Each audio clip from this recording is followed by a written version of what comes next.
ethnicity, disability, or sexual orientation, or religion. Such behavior will result in being rejected from discipline and possibly penalty against your team.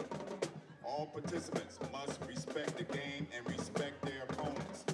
Thank you for your anticipated cooperation, for making this an enjoyable competitive experience for all.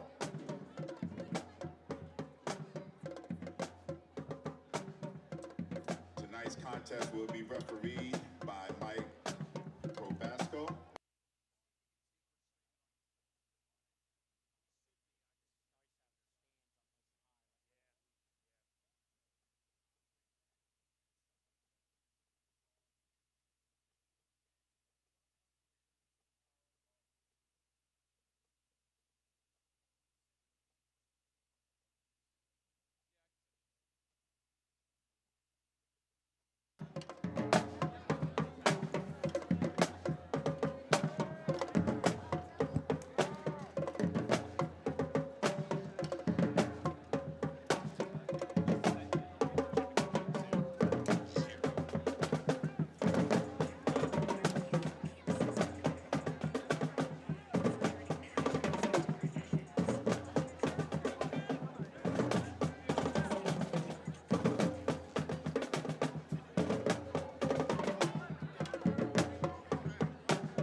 And while we get a chance here, we want to welcome everybody in here. We are about 9 minutes away from game time. Pat Kozaneski, Rob Strauss, Kevin Schulz, and our student John Hallwood set for a game between Sterling and Willingboro. Willingboro comes in 4-2, guys. Sterling 5-2. But Kevin, this is a Willingboro team that, as you sit with the PowerPoints in Group 2, they're number 2 right now.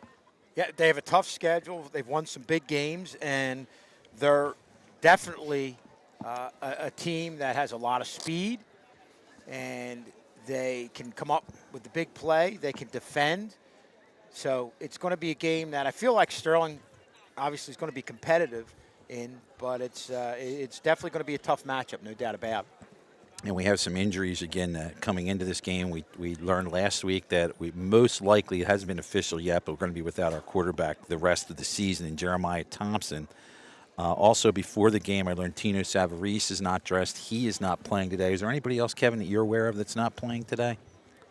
I think that's it. I think there's other guys just had some nagging issues, but nothing that would keep them out of this game. And, Rob, this is a game today where if Sterling can somehow put this together, that can erase everything that happened last week. Yeah, and then you look at the last two games. They split the last two meetings back in 2018 and 2019. The 2019 game we did basically right from this spot, and that game was over. I think we took the opening kickoff, and that was about it. It was a 62-6 final. And then the other one back in 2018, Sterling actually won that game 23-21 in a closer contest, guys, but a tad at the same time. This is one that Sterling needs for that good playoff PowerPoint seating that's so important this time of year. And John, you and I were down the field earlier with Mr. Schulz, and this is a really, really nice field. It really is. It's really well done, and honestly, it looks really nicely cut. It's honestly, it's going to be great to watch it be played on.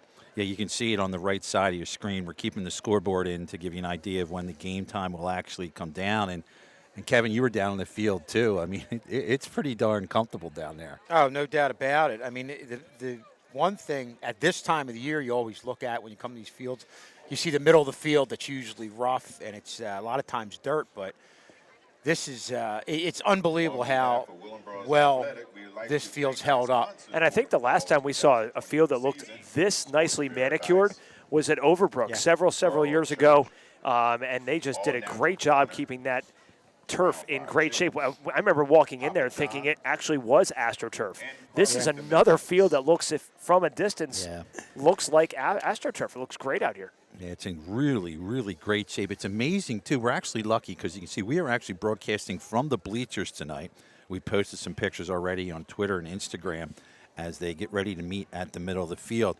No wind tonight so far. I know I'm black catting us, but it's very – I mean, there literally is no breeze tonight.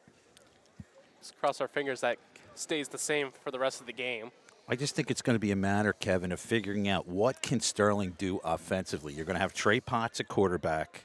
They got to come up with something. Yeah, and I think, we've seen Trey Potts this year come up with or have success. It's when he's been able to roll out and have that option to throw or run, because he can really run, obviously, as well as most of the backs on this team, but also is good at rolling out and throwing, and a great decision maker out there too. He'll know when it's time to throw it or tuck it in and go. And, John, there's a lot of pressure on Potts because I think he feels like, and you see in the top of your screen, that's Jeremiah, our quarterback, as Sterling has won the toss and deferred. There's a lot of pressure on Potts tonight to get something going with the offense. Sterling has declined. Really, what I think it is that I don't think there is going to be too much pressure on Potts. Maybe a little bit of pressure, but he's used to this role already now. He's gotten a couple of games under his belt where he's in that quarterback situation. But, yeah, he is facing a number 2 ranked Willingboro team. But he has been proven into some of those bigger games where he is a good backup quarterback. And John, to kind of piggyback off of that, guys, I really like the way Trey Potts ran under center. Yeah, he was thrown into that role earlier on in the season. I thought he controlled it. He looked really poised and calm out there, Kevin. Did a really good, nice job for Sterling early on in the season, first 2 or 3 games. No, I agree. Yeah, did what he had to do, and just a natural leader out there, too. We're going to honor America by listening into our national anthem right now.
go, folks.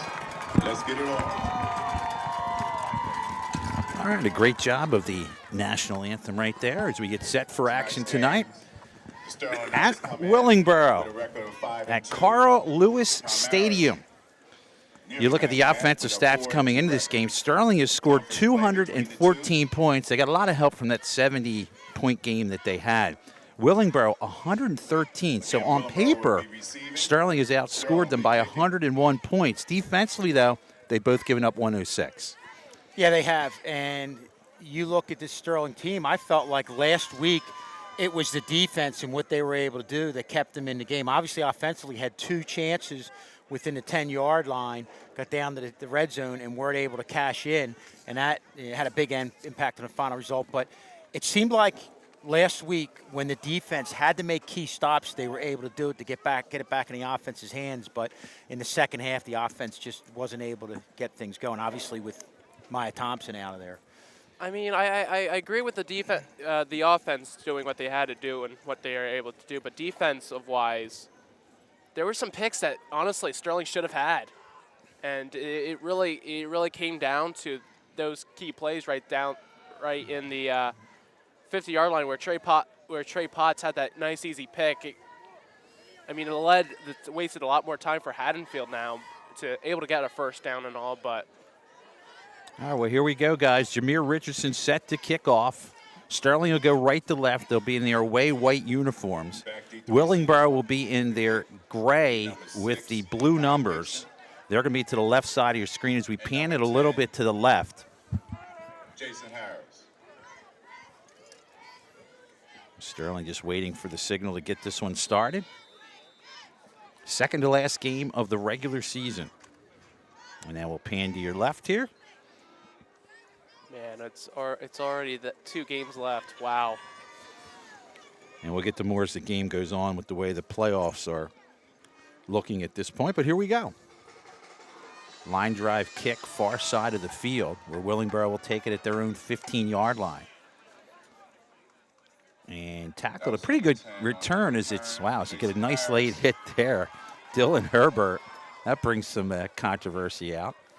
So 1st and 10 for Willingboro. Unfortunately, we don't have any offensive stats for Willingboro, but Kevin, you were talking about there was a transfer involved with their team. Yeah, Chris Schomer, the quarterback, he's going to have to get the ball out to their wideouts in space. But, again, that's where I feel like Sterling has done a pretty good job with their defensive backs, not only keeping up the wide receivers, but one thing you see at a high school level, sometimes they have trouble picking up the ball, but not these defensive backs as Sterling. 1st and 10 for Willingboro from about their own 32, just underway. And now the official in the middle of the field, you saw, did not like something. It looks like a uniform issue here on the near sideline. Yeah, they're looking one of the at players. Nicholas Scruggs, one of the offensive linemen. Yeah, Mekhi Gibson, it looks like he's going to check in. And now we're good to go. All right, so 1st and 10 from the 33. Again, the quarterback is Schomer. Started with a handoff near side of the field.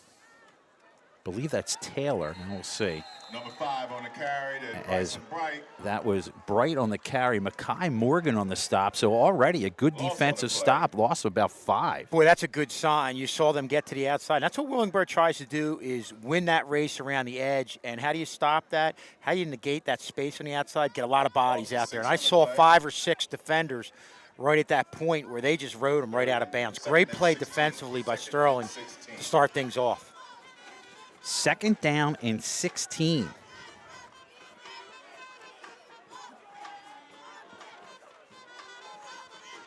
This is Bright.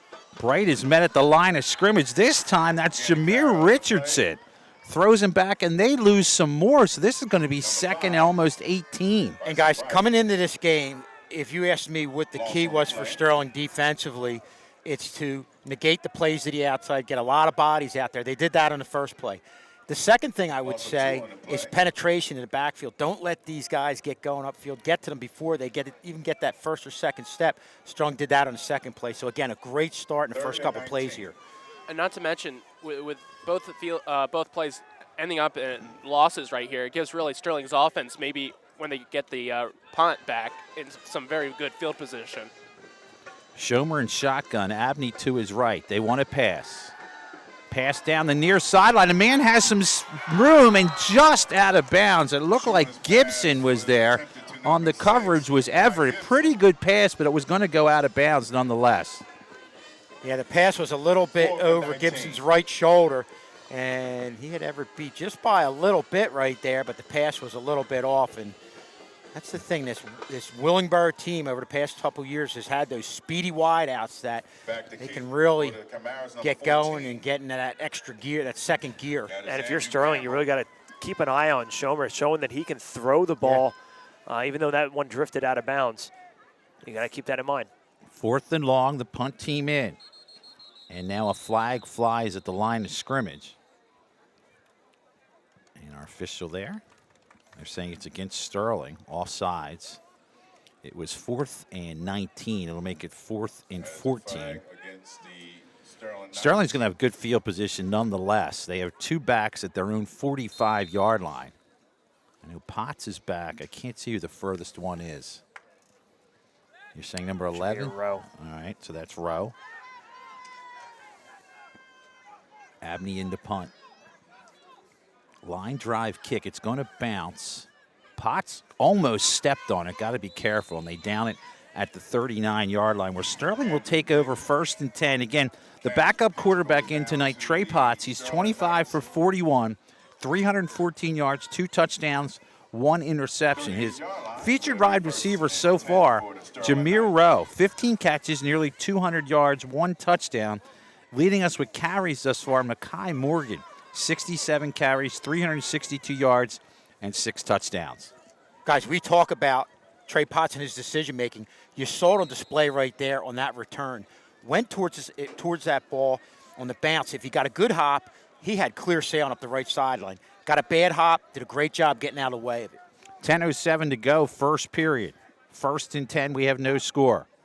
And we believe we're going to get offsides against Willingboro. That was a good hard count by Trey Potts. Did a great job coming out of there. Willingboro has no idea the cadence of Trey Potts. And fortunately for Sterling's offensive line, they've heard that from Trey Potts before, and saw that in the Penn State game against, I think that was that Iowa. The backup quarterback came in and it just didn't have the cadence down. No. And it just did not work out for the Nittany Lions, but here it's going to work out here for Sterling, I think. Yeah, they're going to get the 5 as they'll walk it off. So it's going to be a 1st and 5. It moves the ball up to the 43-yard line. 1st and 5. Again, Potts at quarterback. Morgan to his right.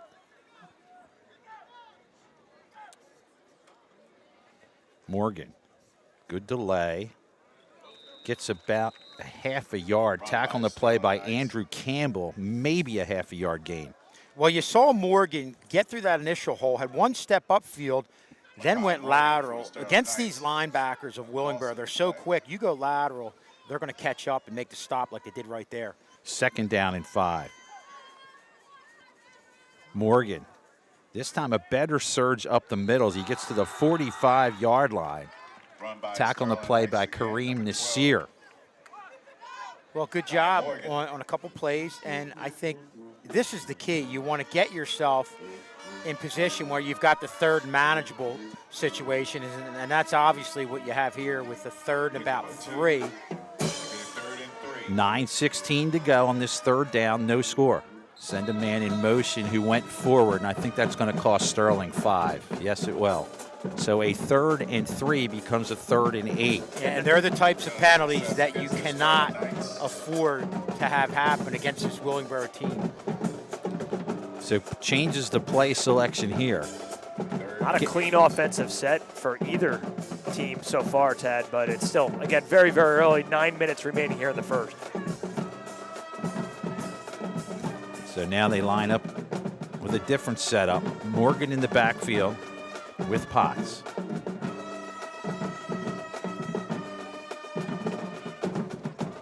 Reverse near side and not able to go anywhere is Jameer Rowe as they meet him at the line of scrimmage, and that'll bring the punt team on. Well, they had that reverse where it's designed to, right after the initial or the handoff, you're going to just take a step and just shoot right upfield, but a great job by the defensive end coming in, not only having contained, but being able to cut in and make that play. Sterling in the punt. Gibson back to receive at about his own 25. It's going to bounce about the 30-yard line. Straight up in the air back to the 35. Willingboro will take over 1st and 10. We have 8:26 remaining in the first quarter and no score. But ironically, we just came off of pretty much a defensive battle. And if these two first series for both offenses tell you anything, it has the look of a defensive battle tonight.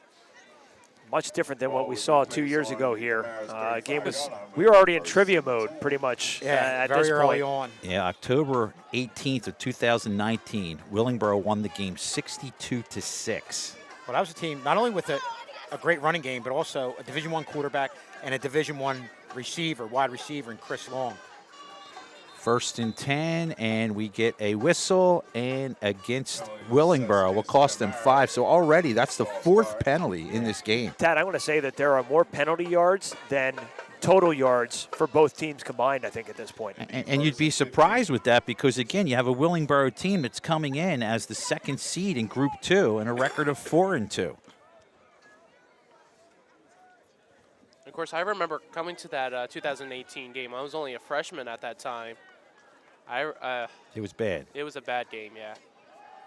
Right up the middle, bright. All over that is Dylan Herbert, continuing to have a good game. We called his name all over the place in Haddonfield. No gain. You know, you see Herbert, again, just like Willingboro did on that reverse with Rowan on their side of the ball. You saw Herbert come in there, maintain containment at the outside, but at the same time, seeing the play was going to the inside, gain penetration, and was able to make the stop before these ball carriers get going upfield. And we said that was one of the keys coming into this game. And so far, Sterling's doing a good job in these first couple series. I wouldn't be surprised if we see a throw here from Schumer. Well, they had him open down the near sideline, just was out of bounds. John calls for it. It's a screen pass now to one of the wide receivers. Does a good job of cutting it up. This is Hughes. It's a foot race, and I don't think they're going to catch him. Hughes is going to go the distance. He's going to go 65 yards on a wide receiver in play. Very well done there. Not good defense for Sterling. It's actually Mekhi Gibson that goes in there for that. Well, the thing that made that play was you had the back flare out. 90% of the time, the defense is going to read screen. They read screen, but they read screen going to the back. They had the wide receiver come in on a quick, almost like a quick slant in that area, not too far downfield, maybe a yard downfield. And the defense was set to get the back, and there was an opening. And with his speed, he was able to get upfield in a hurry and come up with a big play here early on for Willingboro, getting a touchdown. And how about the catch, too? Behind, throw was actually behind and made the adjustment, cut upfield, found the open space, and then once he got in around midfield, Kevin was off to the races. They are going to go for 2. And straight up the middle of the defense, waiting for a signal. And they are saying no, he did not make it in. So the 2-point conversion is not good. So 7 minutes, 31 seconds to go first quarter. After the short pass that turns into a big play, Willingboro leads at 6-0. And just, again, an outstanding play call. I think that was the key when you had the back flare out. All the defenders went up, and they almost had themselves behind the receiver, or I could say in front of the receiver on the offensive side.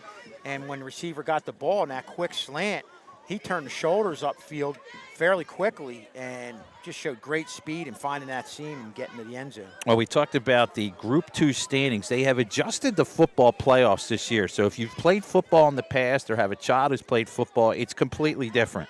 They have added teams from actually North Jersey are in here. So right now in Group 1, Point Pleasant Borough is 1. Willingboro sits in 2. Here's some of your North Jersey teams. Hillside is 3. Haddonfield will fill the Camden spot and move to 4. Delaware Valley from Frenchtown, New Jersey is 5.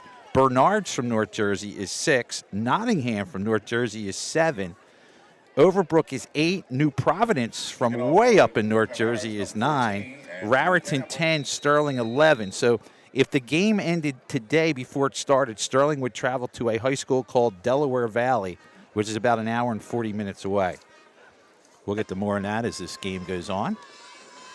Line drive kick. Potts is going to have to go try to pick this up. He is going to pick it up at his own 4. Potts looks like he gets the far side of the field, picks up a couple blocks. has one guy to get through, and a touchdown saving tackle on the play by Analyst Hughes. So Potts gets back some good field position out to the 48. Well, with a big play like you saw against them against their defense, the first thing I thought of was Sterling's got to respond. You need one of your leaders to step up and make a play, and Trey Potts on special teams in return did just that, getting Sterling to great field position at about almost the 50-yard line. In the backfield now is Sam Agbesi. He had a pretty good game last week as well. So he's in the backfield with Potts. 1st and 10 from their own 48.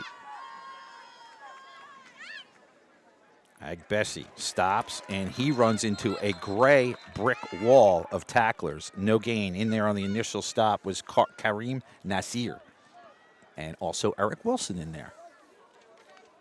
And I have a feeling Sterling's going to probably go with the option a little bit more as this game gets going, especially with this Willingboro defense. Very aggressive on any first play fake. 2nd and 13. Potts with the quick throw far side to Rowe. Rowe going to get back the original line of scrimmage. He's tackled the play by Bryson Bright, but at least gets him back the original line of scrimmage. Well, good job by Potts, setting the feet, getting the ball out there quickly, and an even better job by Rowe against a lot of defenders out there. Willingboro got out there quickly to defend that, but boy, Rowe squares the shoulders up and really has a great burst in getting back to the original line of scrimmage. 6:20 and counting, first period. Nice with the ball down 6-0. Potts from the shotgun. Send a man in motion. That's Rowe. Rowe goes by him. They'll throw it to Rowe, and Rowe is not able to catch that as it is over his head, incomplete, most likely to bring the punt team on. 4th and 10. Yeah, that's one of those plays that relies on touch and timing, and obviously Trey Potts not getting a ton of reps. I know he played quarterback for a few games there in the middle of the season, but that's one of the plays that's tough if you come out in a backup situation. Ty Gibson is back to receive. Mekhi Gibson is back for the kick. Sterling Dylan Herbert will kick it from about his own 33. Good pressure, but gets off the kick. No returns. It's going to bounce to about the 20-yard line, where Willingboro will take over 1st and 10. 5:57 to go first quarter. Willingboro will get the ball. They lead at 6-0. You start talking about looking at the playoffs and all. Sterling right now already the 11th seed and all. Probably the big, if they did win against Haddonfield, would have been a higher seeded team. But 11th seed being 4-2 being 5-2 is honestly quite outstanding, really. Yeah, well, a win tonight would really catapult Sterling up in the Group 2 standings. 1st and 10. Right now they trail. Abney, he finds a nice hole up the middle, gets by Potts for a second. Potts able to get one hand on him. Gain of almost 10 yards. And I think when you look at what just happened there, you're seeing the effect of Schomer throwing the ball downfield on that go route that was a little bit overthrown. Just letting the defense know they've got to respect his ability to get the ball downfield. And that's the difference between a safety coming up a little bit earlier as a run stopper, and it gives that back a few extra yards to work with. So it's 1st and 10, 5:20 and counting here in the first quarter. Sterling trailing at 6-0. Tried to Abney again. This time Sterling is right there to stop it. You figure they'll keep going until you stop. It looked like one of them in there was Jeremiah Davis, also Dylan Herbert in there. Yeah, good job by Sterling on the stop, but I think that had more to do with Willingboro just not having crisp execution in the backfield. And these guys up front are quick, and the linebackers are even quicker. You can't give them that amount of time, or they're going to make that play every time. 2nd down and 9 for Willingboro. They lead at 6-0, 4:45 to go first period. Abney to the left to Schomer. He wants to pass. The pressure's on, and he is going to be sacked. This coming in was Rick Toussaint. Toussaint, a junior, came in. Boy, he had to be unblocked. Now, Toussaint just found that little seam there, a little opening. I don't know if that was a stunt or what, but Schomer had no time. Set the feet to look, and Toussaint was right in his face to make the play. Going to make it 3rd and about 18. Abney to the left of Schomer. 2 wideouts near side, 2 wideouts to the far side. Abney moves over to the right of Schomer. Schomer wants to throw. There's a jailhouse break, and he is going to be sacked on the play. Finally put on the ground by Andre V. And, boy, there were a ton of white shirts in there. Also in there, Jameer Richardson. Who else we got? Jeremiah Davis. So that's encouraging for the defensive line. Yeah, and it looked like they had a blitz to the outside. 2 linemen were on Toussaint. They had blitz to the outside, and that didn't allow Schomer to even think about going around the outside, and Sterling really had things in check up the middle. And what a huge response by the Sterling defense after giving up that 71-yard touchdown screen pass. Really, really good defensive performance here. That's why on a 3-and-out. Rob, you have to feel good about yourself because they've done everything they've needed to do except for the big play. And they blocked the kick. The kick has been blocked. Sterling's going to recover. I believe it was blocked by Dylan Herbert. So Herbert comes in, gets the block, and you're going to get field position inside the 15 at about the 10. A great job of Sterling penetrating on special teams. And again, we'll go back to what we said all year. The special teams have been outstanding from the standpoint of coverage, returns. You saw what Potts was able to do to get the ball out to the 50-yard line, which ultimately they weren't able to do anything on that drive, but it led to Sterling winning the field position battle, and now special teams gets the block punt. Here's where you have to capitalize here, Tad. It didn't work last week against Haddonfield. You got to go and punch this in for 6 here. From the team, just inside the 10. And let's see who moved first. I know Willingboro went first. Did they cross the line of scrimmage as we pan to the right?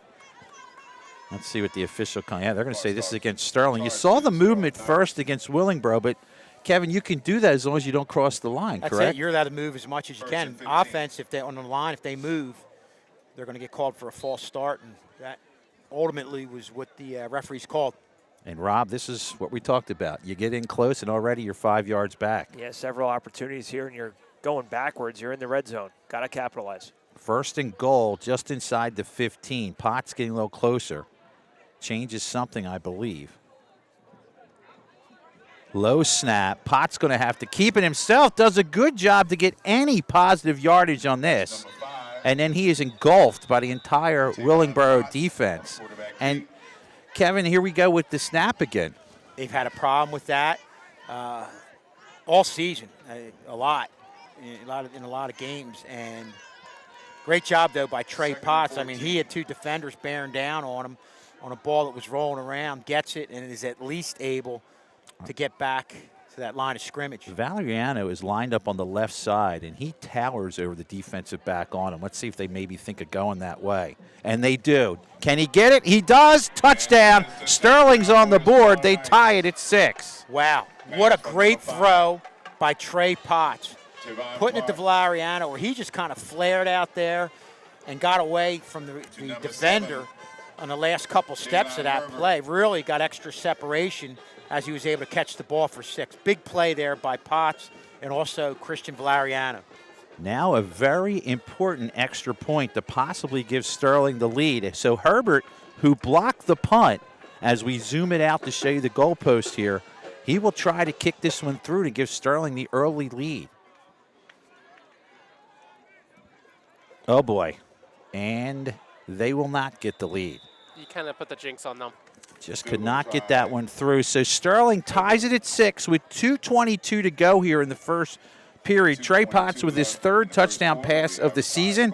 Christian Valeriano, his 4th touchdown catch of the season. And Kevin, as we started that play, I hate to say you could see that coming. You could see that coming. One-on-one coverage with his shorter back. He'll abuse that all day. Yeah, and he's gotten one-on-one coverage throughout the year and haven't quite gone to him as much, I think, they would have liked, but that was a perfect time to do it, and what a perfect throw. You know, Tad, we thought about getting the ball up to him, throw it where it's a jump ball situation, but again, like I said before, that was just Christian Valeriano getting great separation towards the end of that throw, and a perfect throw by Trey Potts. And I do actually have some important information. He actually has got an offer from Temple. Good for him, Christian Wow, Valeriano. wow, that's great. Awesome.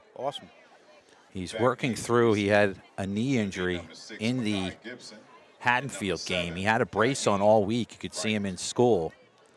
And he's working through it. So, again, Sterling able to tie it. 2:22 to go, first quarter. They will kick off. And with that little update by John, he's officially now the head of our breaking news department. Yeah, where's our breaking news sounder? Adam Schefter Wiggles. In to kick off for Sterling is Richardson. It's kind of what happens when you have all these classes with the football players, soccer players, some of the field hockey with a lot of the. Put it to good use. I like it. This is coming back from the 10-yard line. Sterling able to neutralize that at about the 29 as Gibson returned. That'll be 1st and 10 for Willingboro. 2:15 to go, first quarter. We're tied at 6. And right now, Sterling's defense really has been proving a big factor into this game already. Of course, they had that one big mistake where they let in that touchdown, that screen pass, but overall, they have really made Willingboro offense a trouble to even get started with. And you want to maintain being on the good side of the field position battle here. 1st and 10, just shy of the 30. Abney gets by the first set, but not able to get by the second set. Is in there on the tackle there, Jumbo Reddick. And Kevin, he's getting some looks at it as a sophomore. There's some colleges looking at him already. Absolutely. And a big body. And Tad, you and I always talk about first time we saw Jumbo was in a basketball game, and we're really impressed with his footwork and his ability to spin and move laterally. And I think that's what a lot of these colleges really like about him, in addition to the obvious size that you're seeing out there. Can't miss him in the hallways. No. 2nd down and 9. Abney. Sterling there. This time that was Mayo David on the stop there. Gain of about 2 to leave him 3rd and about 7. And what you saw in that play was not only a good job by David and just the whole interior part of the line, stop in the middle, but they're getting good containment on the outside. And these backs who, I know a lot of times in years past, bounce it out to the outside, aren't getting that opportunity because of the containment that you're seeing from both ends. Clock running down, first period, 1:05 and counting to go first period. We are tied at 6. It's a 3rd down and 6. Schomer has one short pass that turned into a touchdown. 2 wideouts to the far side. Abney to his right. He wants to pass. Going deep down the far sideline. It is caught, and this could go the distance. And nice touchdown saving tackle there. As I thought it was going the distance, the pass was to Aeneas Hughes, and Potts saved the touchdown. That's just a great hustle play by Trey Potts. And Potts is hurt, and he's grabbing his hand. And if there's one thing you don't want to see injured in a quarterback is his hand. Great job by our cameraman, Sam, there to bring us a shot. The left hand. No, you throw with your right hand, tape it up. That's where you are right now. He saves a touchdown, though, as we'll get back here. It's going to be 1st and goal from about the 7-yard line. Well, you could see Willingboro, they had the overthrow initially on the go route to the near side. They weren't going to give up on that play, went to it on the far side, and were able to connect. 20 seconds and counting. First period tied at 6. Abney inside the 5. I believe that was Agbesi in there on the stop. And that should just about do it for action here in the first quarter as the mist is moving in just under the lights here on an eerie October, just before Halloween. I think the same thing happened when we were here last time, I believe. There was that mist. I think it's actually coming from the concession stand to our right. They've got a big grill going back there. Maybe that's some of the residual. John, it's okay. We'll protect you, John. It's all right. The first to predict the fog bowl possibility here. Yes. So we've played one quarter. We're tied at 6. We'll switch sides of the field here from Willingboro. We'll update you with our broadcast schedule coming up. For our soccer fans, we will be live, bright-eyed and bushy-tailed, tomorrow morning, 9:30 Maybe you, Lee. I know I'll be a little groggy.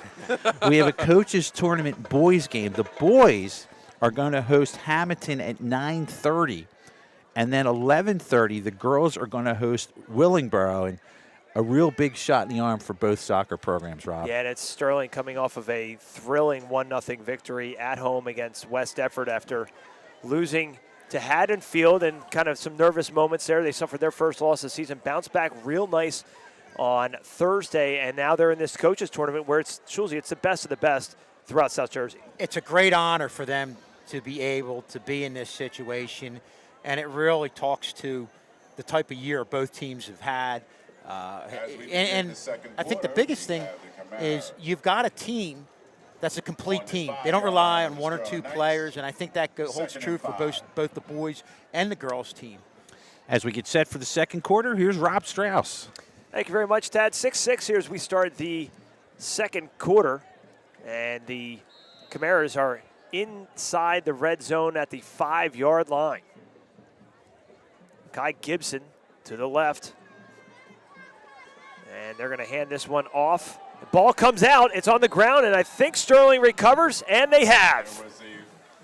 And what a great job right there for Sterling's defense to come out big. And that's X Miller, the sophomore, pounces on the loose ball, and just when you thought the Camaras were going to take the lead, ball pops out, right place, right time for X Miller. Well, one of the traits you need to be an outstanding defense is to come up with turnovers. And one thing I'm seeing with Sterling a lot this year is when you see that second man in on the ball, they're in a tackle, they're going for the ball, and it's resulted in a couple key turnovers, and this is a huge one right here. Sterling back on offense. Trey Potts in his own end zone on 1st and 10, hands it off the left side, and then where did they stop him? Looks like they're going to stop him just outside the goal line, so it's going to be a loss on the play.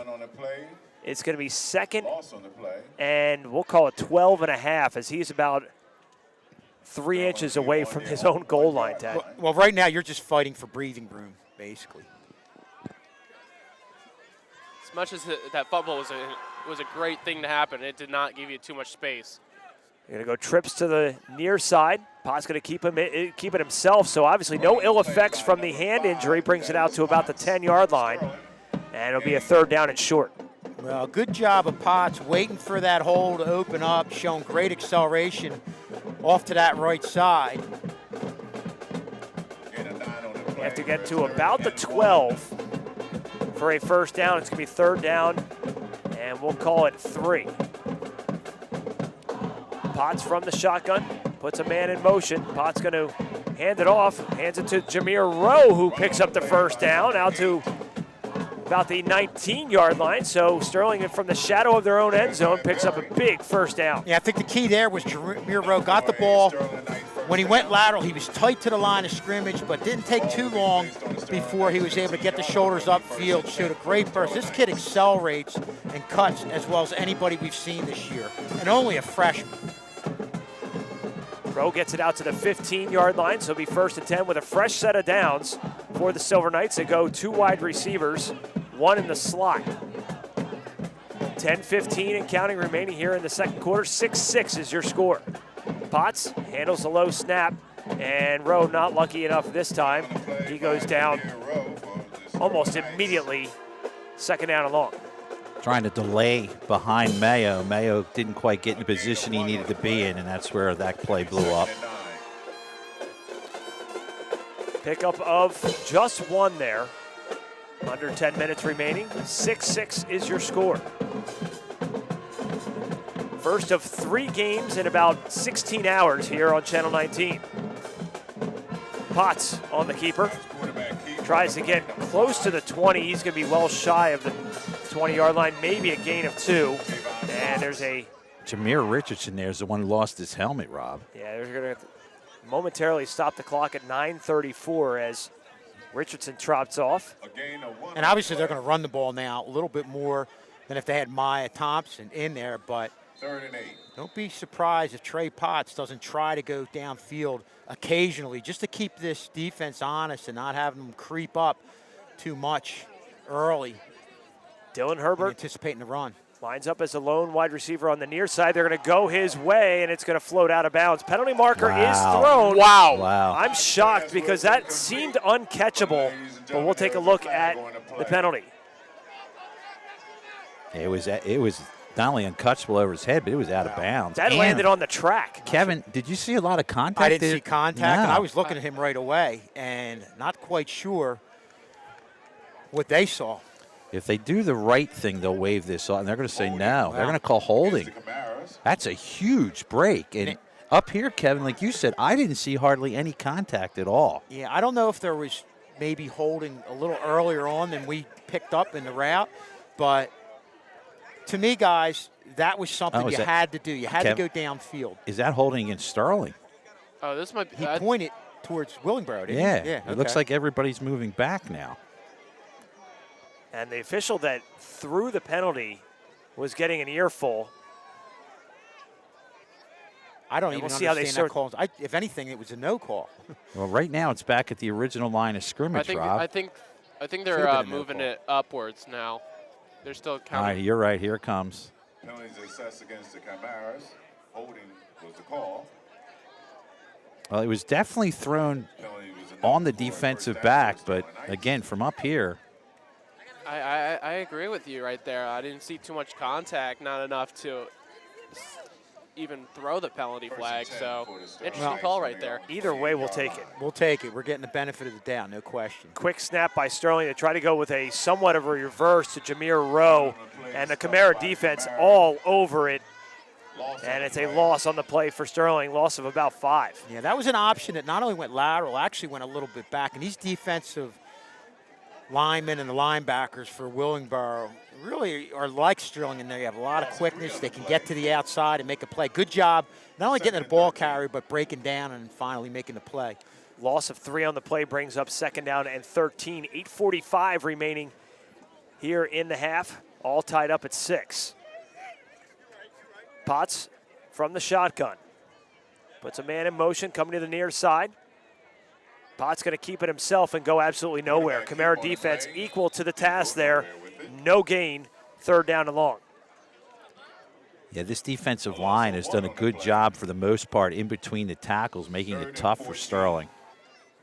And they're kind of, you're looking at two defenses that really, I think, came in with the same game plan in that containment's a big thing, and they're not allowing Potts or the ball carriers to get outside of that tackle-to-tackle area.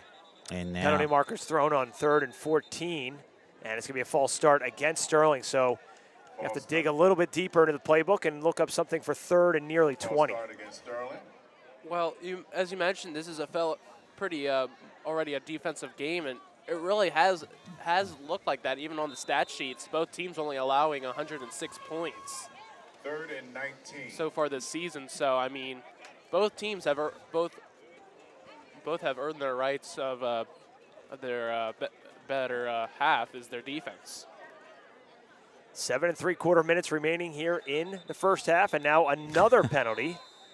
And no, it's going to be a timeout. Timeout, Sterling, 7:40 remaining. It's our first timeout.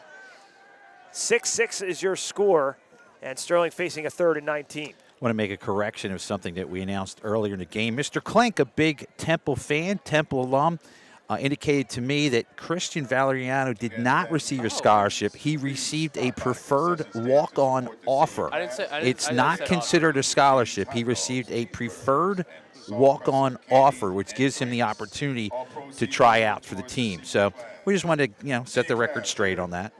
Sometimes the kids, maybe Christian kind of presented it the wrong way, but we want to thank Mr. Klink for just helping us out with that. So, of course, 2 big broadcasts tomorrow, 9:30 and 11:30. Hope you tune into that as well. Boys will play first, girls play second. So the first of 3 games here live on Channel 19. Hope you tune in. And maybe you're getting some breakfasts. You can join us with breakfast. And if somebody happens to win Saturday, they would most likely play on the road Monday.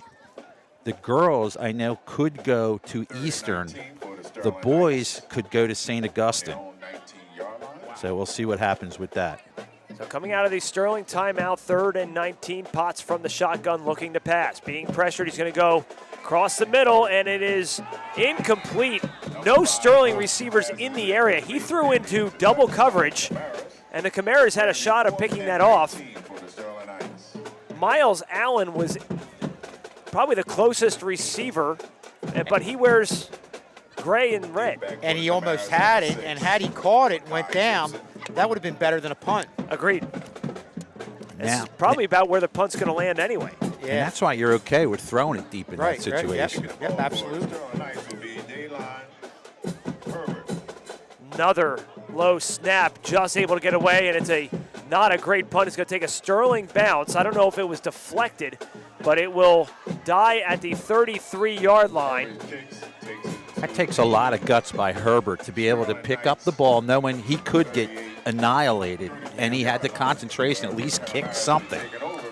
Well, that's why, guys, we always say where you want guys who are punters, not just punters only at the high school level, but guys who have skills, can run, have speed, and can adjust to anything that happens, and you definitely see that with Herbert. Schomer, the senior quarterback, trots onto the field, gets a play from the sideline. 1st and 10, excellent field position at the Sterling 33, 7:22 remaining. One back to his right in Nasir Abney. They'll give it to Abney. Abney finds some room off that right side. It still keeps the legs churning. Mayo, David in there, among others, on the tackle, gain of about 7.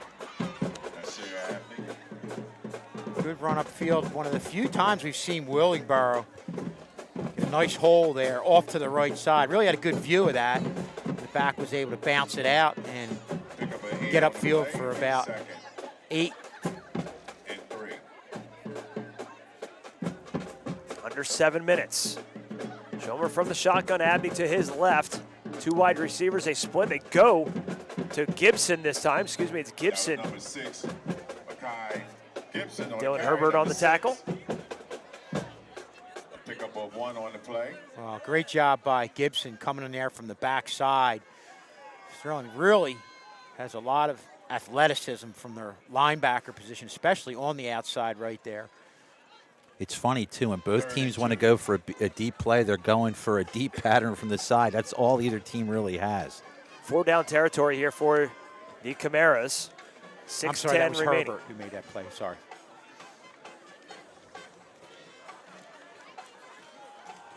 Handed off this time to Bright. Bright trying to push that pile forward. He's going to get close to a first down, and they're going to stop the clock. Yes, they are going to give him the first down. Needed 3, got 4. Mayo David in there on the tackle for the Silver Knights, but it'll be a first down for the Camaras. Didn't make it by much, but it was enough. And again, if you can score before the half, it's usually a good shot in the arm for your team. Well, the big thing to start this series of downs was that 8 yards they were able to get on first down. 1st and 10 from the 23. 5:38 remaining here in this half, all tied up at 6. Schomer from the shotgun, split wide receivers. He's going to look to pass. Schomer right across the middle, pass complete, touchdown. And there's a touchdown, folks. Anais Hughes from 23 yards out breaks the 6-6 tie. It's 12-6 Camaras with 5:23 remaining in the half. Well, they had one-on-one coverage on the near side here and just went with the quick slant. You saw Trey Potts from the safety position, seeing that the defensive back was beaten, the cornerback was beaten, tried to come in, but boy, that was just a strike, a bullet thrown by Schomer right on the money, right where it had to be, and Willingboro is up by 6. They're going to go for 2. They won't kick here. Go for 2. Schomer from the shotgun. One back to his left. And Fryer. Schomer looking to pass, has it complete into the end zone for the 2-point conversion is Fryer. And that makes it a 14-6 ball game, 5:23 remaining in the half. I'll tell you what, that was just an outstanding play by Schomer on a couple different fronts. First, you had the fake, great fake, carried that out. Then he had a defender right in his face. I think a lot of quarterbacks would see the defender, get rid of it right away, waited an extra split second, for the receiver just to get open enough and put a pass right on the money for the 2-point conversion. John, what was impressive to me is that when you get Fryer into the game, that's the first time he was on the field, and he scores the 2-point conversion. He does, and it's right now puts Sterling in a very big in some big trouble right here. Of course, 5 minutes and 23 seconds, still plenty of time to go up the field and score a touchdown and go for a 2-point conversion. But you can clearly see they've been struggling against Willingboro's defense, and it's going to take a lot of work to get up there. Yeah, I think the problem we're going to have with Sterling the rest of the year, they're just not a big play team. They're going to have to grind it out down the field. And it's tough when you get behind also, especially to a team right now that I think with them not only throwing the ball downfield, but you saw the quick slant for the touchdown, are going to use their passing game to in turn open up things for the running game. Andrew Campbell on to kick off for the Camaras, who just took the 8-point lead after the 2-point conversion. Good low kick taken by Sterling, bobbled momentarily at the 25-yard line by Eli Thompson. And he gets a short return, and that's where Sterling will take over 1st and 10, 5:15 remaining. They get a score here, make it a game. Got plenty of time. Plenty of time, two timeouts. Yeah, so you have plenty of time. No chance to do anything you can't normally do. The whole book's still in play. Helicopter over our That's probably heads. one of that Friday night football Friday deals. Night Lights. Yeah. Wave, John. They might have gotten here about 3 or 4 minutes too late. They missed the Willingboro touchdown, but maybe they connect on a Sterling touchdown here on this drive. We'll send them our video. Yeah. 1st and 10 for Sterling. Potts from the shotgun. Looking for room is Jameer Rowe, and he is tackled. Penalty marker comes in late, and he's tackled at the 25-yard line. We'll take a look at the penalty. That's going to be a face mask right there on the defense on Willingboro. Good call, John. There it is. So Wow, Sterling gets some help. What a huge play or a huge break there for Sterling, because one thing you're seeing from this Willingboro defense, especially linebackers, is just great upfield penetration. And I wouldn't be surprised if Sterling at some point went to some type of a slant, same as you saw from Willingboro, where you saw Schomer connect for the big touchdown a little bit ago. How big was the penalty as well, Tad, that the holding call against Willingboro that gave Sterling a fresh set of downs on that pretty much uncatchable ball, and now here's another penalty. Yeah, really helping him along. Moves Sterling towards midfield. Moves the ball out to the 42-yard line, and another flag. And that will send Sterling backwards 5 yards. So And Kevin, that's frustrating. As a lineman, it's tough because there's a lot of shifting by the defensive line, and your natural reaction is to react to it, and that's what's happening. And defenses do that. You play into the linemen's heads, and especially sometimes you'll shift around up front when you're going to have a stunt, and as a lineman, you're not sure which way they're going to stunt, what hole they're going to stunt to, and sometimes you want to get a head start, and obviously that's where the false start penalties come into play. By the way, Rob, we have 2 freshman wide receivers out there. They put Rowe in motion. Fake the throw. They go this time to Dylan Herbert. Nice gain back to the original line of scrimmage, or near the original line of scrimmage by Dylan Herbert, as we are under 4:30 remaining in a 14-6 Camara ball game. So to talk about the future, you had 2 freshmen and a sophomore as wide receivers, and they're still out there. They line up 2 wide receivers to the near side. Potts from the shotgun again on 2nd down and 10. Potts looking right, throwing right, a little behind the intended receiver, Jameer Rowe. It's incomplete. Yeah, and that's one, if it was on the money, you would have connected to Rowe. He had a little bit of space, but I think that's what they have to do. They've got to execute that slant area, and that's going to peel back the linebackers a little bit. And again, give them a little more room for their running game. Potts tried to throw that before he was set, and that's what threw that play off. Big 3rd down here for Sterling. They go 4 wide receivers. Potts going to keep this one himself on a design run. Penalty marker comes in. Potts is tackled well short of the 1st down, but there is laundry all over the field. Hey, early on, I was impressed, Kevin, how much room. Well, I guess there was plenty of room because of the whatever this penalty I think is. on that far side, you're going to get a hold, unfortunately. I think Well, we have competing helicopters now here, John. Be careful, guys. I am drone certified, so be careful. I think these penalties are going to offset. I think this was also going to be one on Willingboro's defense, too. Okay. They're looking at Willingboro. They're saying Hold against holding. Sterling, and then the face Face mask. mask. Good pickup, John, there. Good work by you, John. That's why we pay you the big bucks, John. Well, he's got the young. Ooh, he's got the young eyes. As I watch a fan fall up the bleachers here, he's got the young eyes that can see that stuff.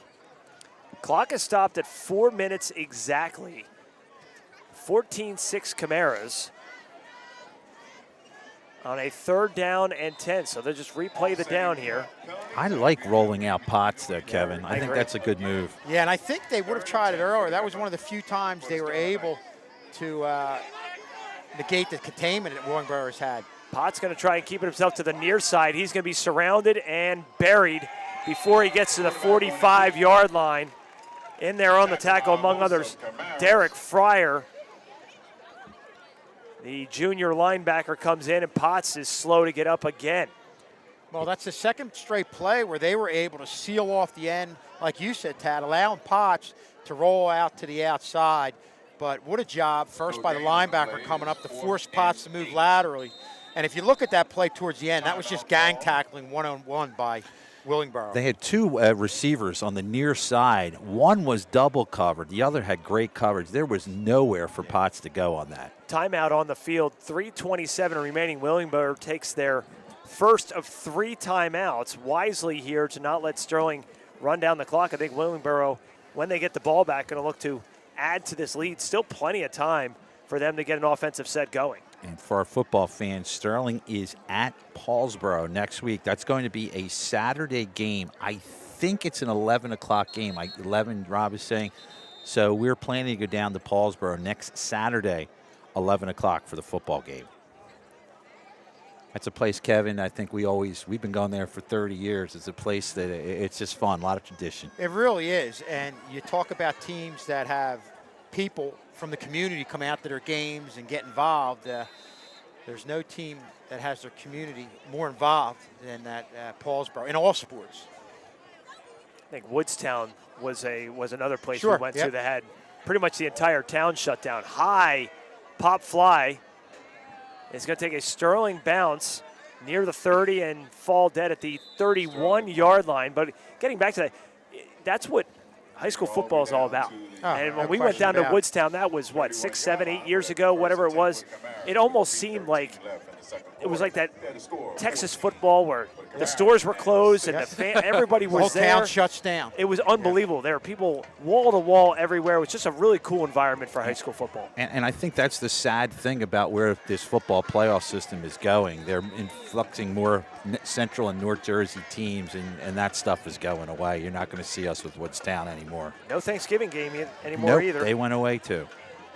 1st and 10 for the Camaras, right in front of us, moving from right to left with 3:13 remaining. Schomer looking to pass, being pressured, and he is going to go down in the backfield. He's going to lose a couple there. Clock continues to run under 3 minutes. Well, with Schomer getting the slant for the touchdown, he connected on that big play up top on the far side a little bit before that. The best way to get a quarterback that's starting to get into the rhythm, out of the rhythm, is to put some pressure on him. Strong was able to do that right there. Timeout, Camaras. That's their second, 2:43 on the clock. Took a little while for them to take that timeout. Nonetheless, they take their second. They have 1 remaining. And the difference being that they've made 2 big plays in this game, and Sterling's got to find a way defensively to at least stop the big play.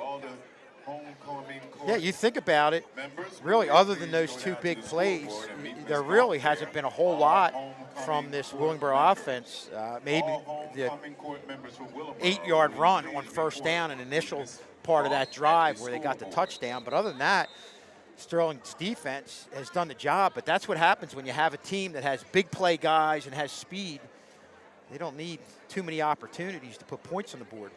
For our viewers at home, we may have an extended halftime as our PA announcer just announced that this is homecoming here for Willingboro. So as we have at Sterling, sometimes an extended homecoming as they announce the court and the winner of the homecoming queen and king. I'm not sure how they do it here, but We'll find out. We will find out, yes. 2nd down and 12 after the timeout. Schomer looking to pass. He's being pressured and going down at the 20-yard line yet again. That's Eli Thompson on the sack in the backfield, and the Camaras are going backwards. And one thing that Sterling has done consistently has gone to the quarterback, able to sack him consistently.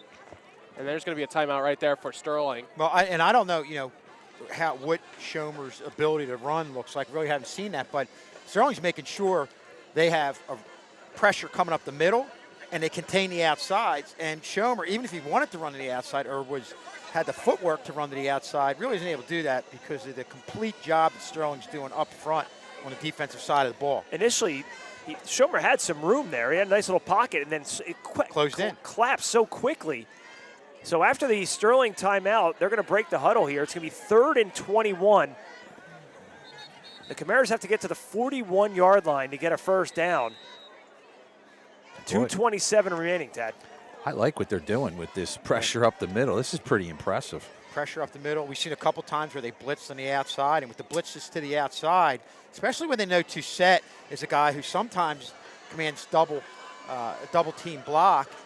You saw a few times where you were able to get a linebacker free on the outside, go in on a blitz, and go in untouched. Trips to the near side. Schomer standing at his own 15, receives the snap, looks to set up the screen. Nice one-handed grab and some room in front, and a touchdown saving tackle.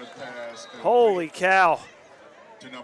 That could have been trouble, as Mekhi Gibson was off to the races if not for that saving tackle. Yeah, and I think when you have playmakers like Willingboro does, you want to get them in space. And the best way to get them in space with a high percentage throw is to kind of get them just a little bit outside of containment. And they almost came up with a big play right there.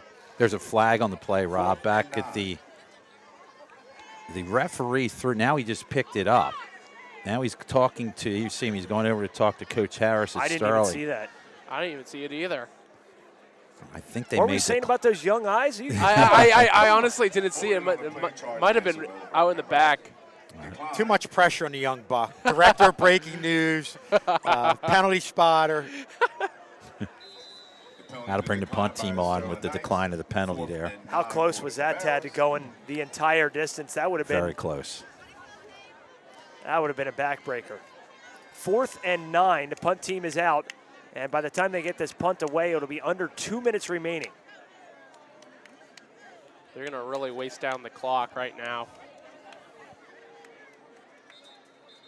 And now another whistle. That's going to be a timeout whistle for Willingboro. Willingboro, 1:55 remaining, will take their final timeout. Well, Kevin, you have enough here where you don't have to force the block. I mean, I think you'd be careful here. Come with a good return. I believe Sterling may have 1 timeout remaining. I'm not you're right. 1. And again, as the time, you can force it as the time starts to run out. Then maybe you throw one deep, but we'll see where we go. You're only down 14-6. Well, here's a situation, guys, where you already blocked the punt. You get the ball, you punt. The special teams coverage has been really, really good here for Sterling, and as it has been all season. You block a punt, you're going to get it in great field position with a timeout in your pocket, Kevin. Yeah, so why not try block it? I mean, you look here, they're punting from the 20-yard line. I have a feeling they're going to set up the return because they like what Trey Potts has already done as a return man, although that was, albeit on the kickoff. Potts and Jameer Rowe are back deep to receive. Punt is away. Wow. Beautiful punt. Rowe calls for a fair catch, takes a Camara roll inside the 20, down to the 16. What a punt by the Camaras. 1:43 left to go in the half. For the freshman Rowe, though, I think that's a good job. They've lined up in the same spot about 40 yards away. That was well over your head. The last thing you want to do is get your hand on it and turn it over. As much as the coach would want him to catch that, I think he's got to let that go. There's no way you're expecting the kid to punt it like that. And I think Sterling really felt like if they were able to field it cleanly, whether it's Potts or Rowe, they had an opportunity to get a decent return. But that's just a great punt, and obviously that changes everything with regard with what Sterling's able to do here. And Sterling deferred, so they'll get it for the second half. So you just got to be careful here. Sterling with 1 timeout, 1st and 10 from their own 16. Handed off to the far side to Mekhi Morgan. Morgan with a little bit of room. Spun down shy of the 20. It's amazing for all that room. Nice on the carry. Gets a, as you mentioned, almost 3. 5 on that. But yeah, he ran a long way. Just couldn't break the edge. Thought he got 5. It's a lot of running for 3 yards. Yeah. Sterling quickly to the line. Potts rolling to the near side, has a man open, and it goes over the head of Deuce Everett. Had Deuce Everett for the first down, but just a little too high for Deuce Everett. Well, they're going to give you those short completions. You could see right now they're peeling back. You have 2 defensive backs high. They just want to keep everybody in front of them right here. I think I'm running the ball here, guys, trying to run some clock because you don't have a big play offense. The odds of you getting down the field to score and not having a field goal kicker as well is slim and none. This is where a draw wouldn't be a bad play. Potts rollout, perhaps? Yeah. I think that's what they're going to do. They can't do it. Now they don't have anybody next to them, so. Blitz. Potts rolling out, coming to the near side, looking. He's going to keep it himself. Cut it back inside, try and make a couple moves, but wisely stays in bounds. And it's going to bring up a punt situation, even though he lost a couple on the play. By the time they punt this one away, the Camaros are going to have little to no time left and no timeouts. Kevin, you often hear wide receivers, when the quarterback scrambles like that, go long. I was watching Rowe. He broke a little late. I think if he took off right away, he might have had a deep ball, and you could see that's where Potts was looking to go with it. Yeah, he was running laterally, kind of still give himself the opportunity to have the pass. Then when he went with the run, obviously, he tried cutting back, but outstanding backside pursuit by these Willingboro linebackers. Mekhi Gibson is the lone return man for the Camaros, and Sterling going to take their final timeout. Milk that clock all the way down to 15 seconds remaining. And that's going to make for a very interesting final punt here for Sterling. And if you're willing, bro, go get him. What the heck? If you rough the kicker, who cares? No doubt about it at this point. Yeah, they're going to be. I would be shocked if they weren't coming for him. I'd say you send every. You could almost get to a situation where you could just say, you know what? We're going to just put 11 on the line, just 11 and go. Go get him. So if the worst that's going to happen is you rough the kicker, and all right, it comes out 15 yards when they have 10 seconds on the clock. And no timeouts. They do put somebody back deep, though. Let's see what they try to do. I'd be going at them hard. And plus the snapping problem Sterling's had this year. Dylan Herbert to punt from his own 2. Gets it away. Camaros are going to back away from it. And Deuce Everett, maybe a chance for a Hail Mary here if you're Chris Schomer. Send everybody in with 6 seconds remaining. The Camaros with a 14-6 lead. I was going to say, Kevin, that's a case, though, where if you're going down to get the ball and you know Willingboro's not going to pick it up, you let the ref blow the whistle. Might take another second or 2 off the clock. Yep, that's good thinking. Yep. I think either way, guys, you have. This is it. Well, this is the last play either way, regardless. Go to the end zone, and obviously Schomer has the ability to get the ball down there. They're going to set up. They're going to split their wide receivers. Interesting. Boy, there's no safety. The safety is up the middle, so you can go to either sideline. They're going to go end zone, put it up, and it is incomplete. No time left on the clock. They were looking for Anais Hughes, who had the touchdown, and that's how the half will end. 14-6 Camaros as we head into the half, as a Sterling player is also down on the field at the 35-yard line. Somewhere, I don't know if one of our defensive linemen will continue to pan to the right as our player is down. They're down with the, is that 7? That might be Dylan Herbert. That's Dylan Herbert. There's Mr. Klink. We talked about him earlier. It looks like cramp. I'd say that as soon as they go to that position. Herbert's one guy who's had an outstanding first half, getting around the edge, and we talked about the containment that Sterling was able to have on defense, and a lot had to do with what Dylan Herbert was able to do on the outside. So while he gets stretched out at halftime, because we know we have some Willingboro people watching this as well, we'll bring you the halftime festivities. When there is nothing going on, we'll at least show you the scoreboard so you'll have an idea of how close action is going to be when we return. So we'll keep it on the scoreboard for now, and you'll get to see the clock run down. And then as we have some activities here, we will then do that. So we'll kind of keep it quiet for a minute or two, and then we'll let you know when we get some more activities here.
Homecoming court for the freshman class. Lloyd, Prince Logan, and Lady Takaya Richardson.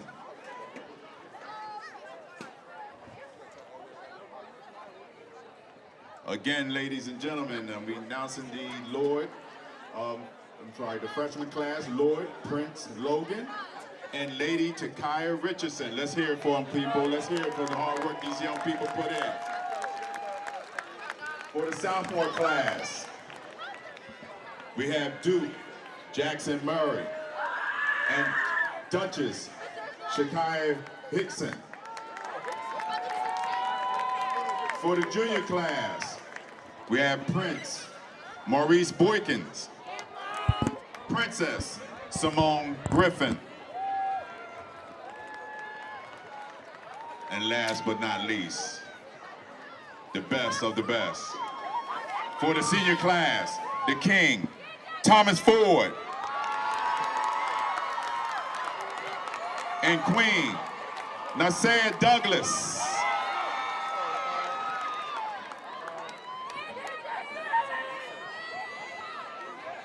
Ladies and gentlemen, please congratulate these young people in the class of 2020-21 Homecoming Spirit Week. Borough pride lives inside.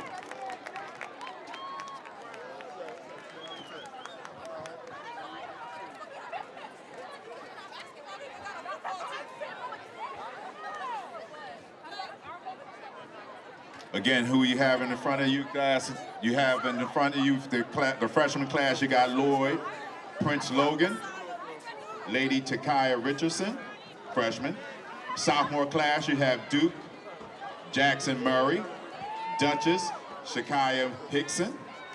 In the junior class, you have Prince, Maurice Boykin, Princess Simone Griffin.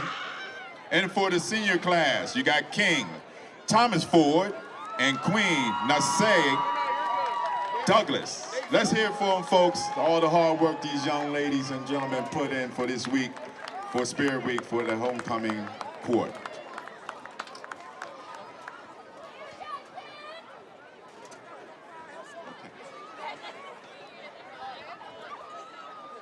And now, come to you, the Willingboro Marching Band. Let's hear it for them, folks. Let's hear it. Let's go, band.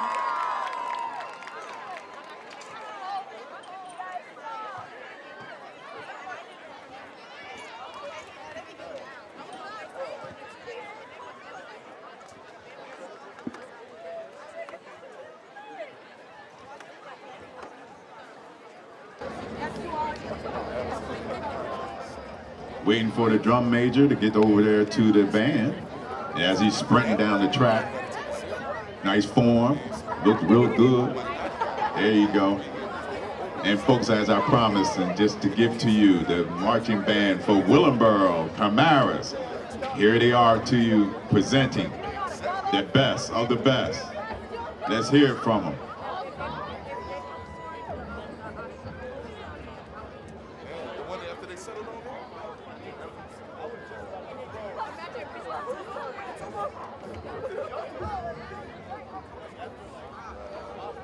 I'd like to also thank Ms. Gaunt, Ms. Kelly Gaunt, for the hard work and effort her and the committee have put in for these committees, for these young people who presented to you today. With the Lord, While the we're waiting, ladies, again, the we're at Duchess, the halftime. If you're Dukes, checking out the Prince, Sterling Princess, and the King and Willingboro Queen. game, Again, Willingboro thank you, leads at Ms. Gaunt. 14-6. We're here at homecoming. We're going to give you the band here in a second. So again, we're at the half with Sterling trailing at 14-6.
hear it for the band.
Okay, fans, let's hear it for our band. Let's hear it for the band.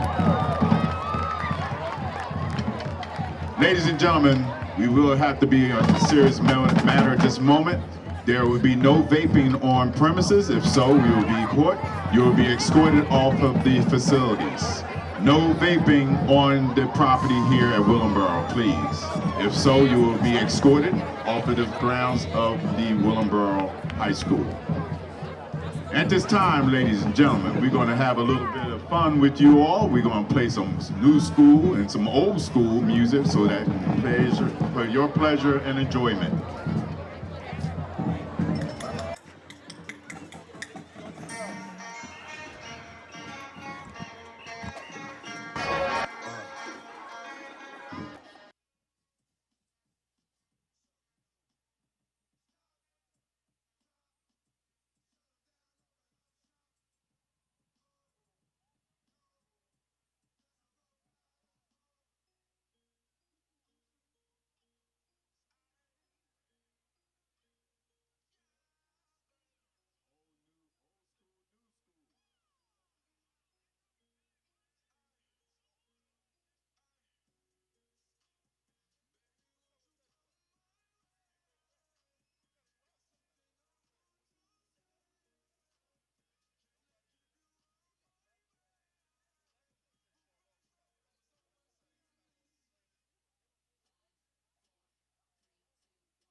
And welcome back, everybody. Tad Kozaneski, Rob Strauss, Kevin Schulz, John Hallwood. A very entertaining halftime between the band.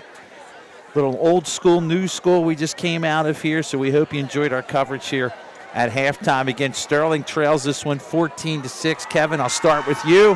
What does Sterling have to do to get even and then take the lead today? Well, with the struggles they've had on offense, Tad, towards the end of the half, you were mentioning that we thought it might be a good idea to possibly go for a block punt. And right now, I think Sterling's really got to come up with a play, maybe on defense, do something to get things going, because it's really been frustrating on the offensive side of the ball. Counter that with what we've seen on the defensive side of the ball. Other than a few big plays, Sterling's really done the job, have come up with some key stops. But again, getting back to the offensive issues, Sterling really cannot get anything going on a consistent basis offensively. Well, you can see we almost have a full moon here tonight at Willingboro. So, Rob, who knows what's going to happen here in this second half? I mean, we've seen the special teams show up for Sterling, and they've done their part. I think it's now time, guys, for the Sterling offense to really get something going. Like you said, Kevin. I mean, you're kind of waiting for them to explode, do something. And I think what you want to try to do, it's easier said than done, because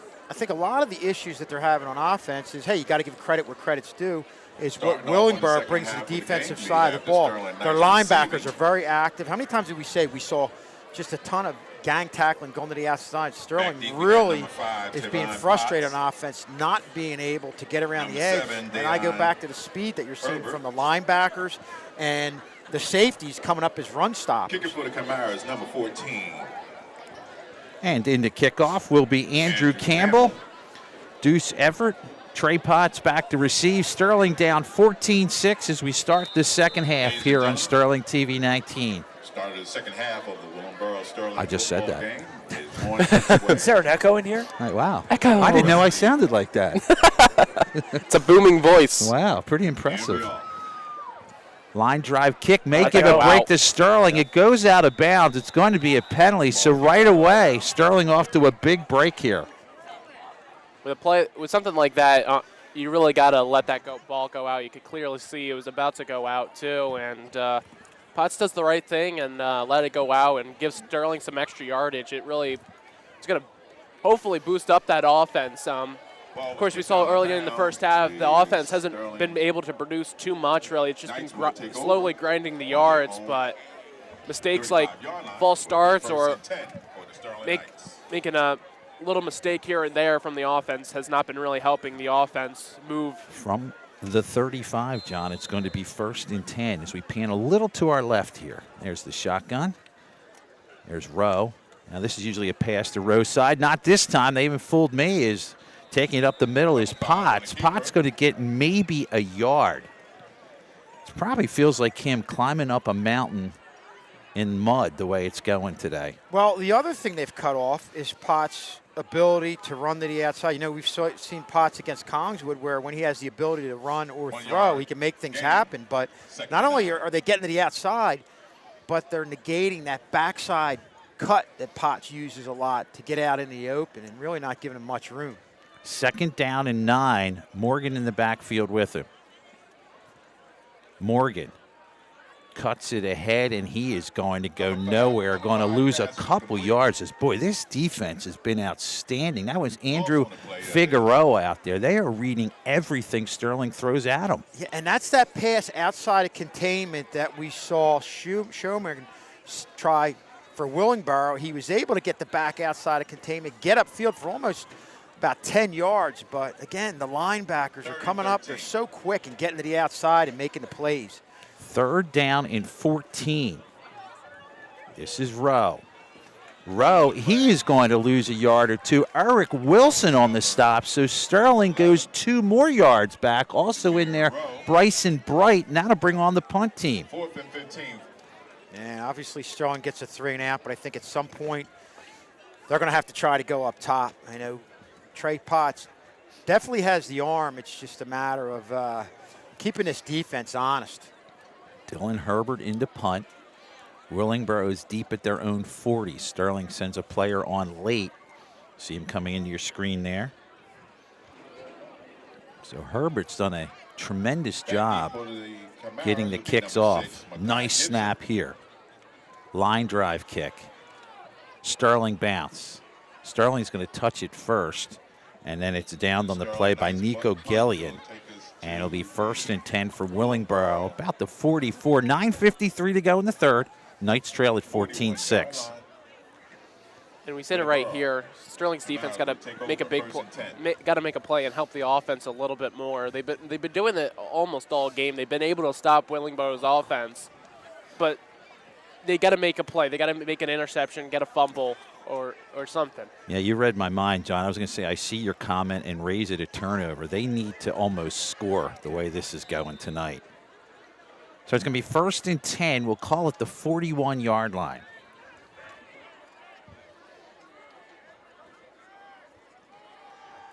Abney gets by a couple, and a flag flies as he cut it back to the middle. And that's been the one thing that's hurt Willingboro tonight. It's been more the penalties than it's been for the defense of Sterling. There they are. Against the Camaros. And Sterling will take that back 10.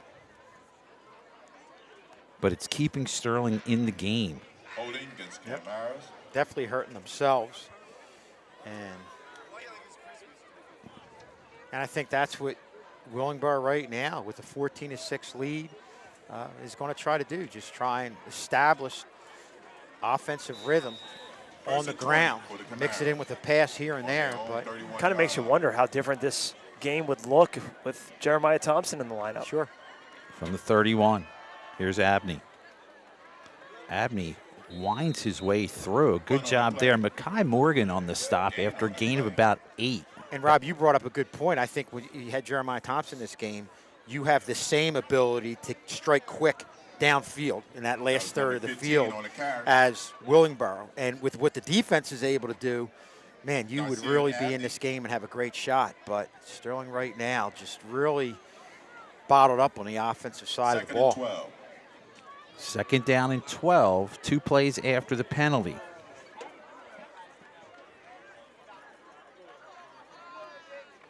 Abney again.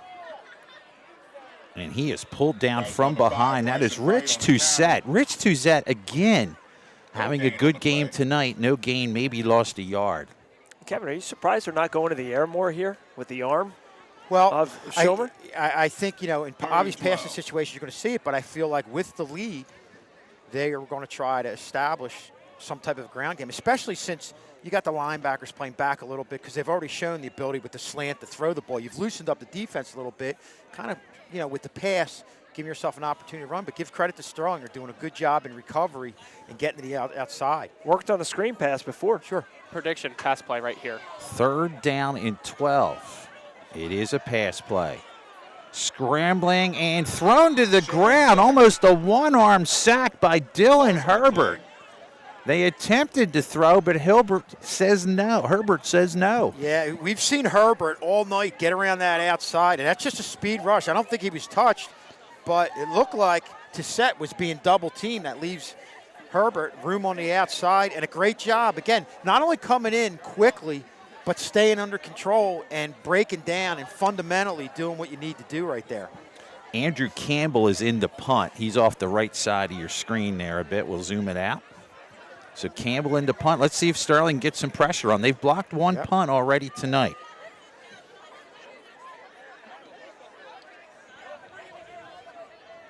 High snap. It's over his head. Campbell picks it up. He wants to run with it. He's got some room. He cuts up the middle of the field, and he's taken down from behind. Nice open field tackle by X Miller, the sophomore, and Sterling is going to get the ball at about the 30-yard line. But I want to say a great job right there from Campbell. That could have been a major loss, able to get it back to the line of scrimmage. That could have been right there at the 10. But that's the break you need if you're Sterling. Obviously, you would have liked to get even closer, but having this field position is definitely going to give this offense a little bit of confidence. 7:08 to go, third quarter. Knights down 14-6. Bobbled snap. Pops is going to lose one. Almost lost 5. Got it back over a loss of about 3.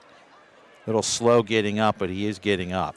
Nope, he's not getting up. That did not look good as he went down to the ground. We'll keep an eye on Potts. Again, he is the backup court. Now he's up on his feet. So he's tough. He's going to continue. Puts him in a 2nd down and about 11. Going to have to stretch that leg out a bit. Loss on the play. Somebody is going to have to step up and make a big play. We have now, Valeriano is now back on the field. We haven't seen him on the field in a little bit. He's on the top side of your screen. He's got man-for-man coverage. Yeah, this is where he can be a big weapon. Up the middle, good cut here, Morgan. Morgan, good job there, runs over another man, a 1st down, a gain of 13 down at the 17. Boy, what a great burst, and you're seeing the confidence in having the field position, changing what you can do, and Morgan, like he's done all year, takes on defenders and gets about 4 or 5 yards after contact. 1st and 10. Morgan brought down from behind. That's Eric Wilson. Back the original line of scrimmage. And again, Willingboro defense right there, stop him right at the line, and nowhere to go. This is the area of field where Christian Valeriano it's becomes coming. Such a weapon. 2nd down and 10. Again, he's on the top part of your screen. 2nd and 9. And rolling his Potts across the middle. It's caught by Rowe, and Rowe is into the end zone for the touchdown. So Rowe goes in for about 21 yards out. Now, the sad part of this, on the bottom side of your screen, there is a Knight down. He's holding his head. I don't know what happened down there, but you're going to get the touchdown. Somebody is down. I can't see who it is, though. Morgan. Morgan is number 12. All right, so Morgan is down. Nonetheless, put the points on the board, so it is now 14-12. And Sterling will go for 2 after this as we look at Morgan. What a great play call. I think, Tad, they had to be thinking after Valeriano had the only touchdown that they were going to Valeriano on the outside. You had 2 wideouts. Why not put your fastest player in the slot and have him go over the middle and Jameer Rowe? And they did that. Perfect strike by Trey Potts. And what a big play for Sterling to get to within 2. John, did you happen to see what happened to him on that play? That's what I'm looking at. I'm looking at the my own little replay system right here. See what happened. At the looks of things, his helmet was off and he was holding his head. So I'm going to say it might be somewhere on as a head injury. But again, there's 5:34 in the 3rd quarter. Sterling has just scored on a pass by Rowe. Remember, Rowe, just a freshman, has scored for Rowe on the year. That is touchdown number 2. So the future is bright for these wide receivers for sure. And you got yourself a mismatch. You know, we were focusing on a mismatch possibly on the outside with Valeriano in coverage, but even though these linebackers from Willingboro, we said they're quick, they get to the outside, I don't think any of these guys are capable of covering a kid with the speed that Jameer Rowe brings to the table, and they definitely weren't able to do it on that play. You see Morgan, the senior, coming off the field, and he's definitely looked better. And just looking at the replay, my own little replay system right there, not too much on it, but it looked like he got hit pretty hard trying to block by the looks of things. But all right, here comes what we think would normally be. Go ahead, Rob. I think this is a fade to Valeriano. He's at the bottom. He's off your screen to the right. Now, again, this is a 2-point conversion. A 2-pointer can tie it. So Sterling to go to 2. Go for 2 here. They are looking Valeriano's way. Potts going to throw it. As a man there, it's caught. Nice catch by Jameer Rowe. The 2-point conversion is good. We are tied at 14 with 5:26 to go in the 3rd. You talk about one play setting up the other play. Jameer Rowe came across the middle on the touchdown. On this 2-point conversion, Rowe initially faked going to the inside, took one step, lost his defender, cut to the outside, and got to that area in the deep part of the end zone. A great throw also by Trey Potts getting it there to tie this game up. I like the fact, too, Kevin, you have an option. He's rolling out. If it's there, he can take it, but once the defender came up on him, it opens the field. Oh, that's a great play call. Absolutely, absolutely.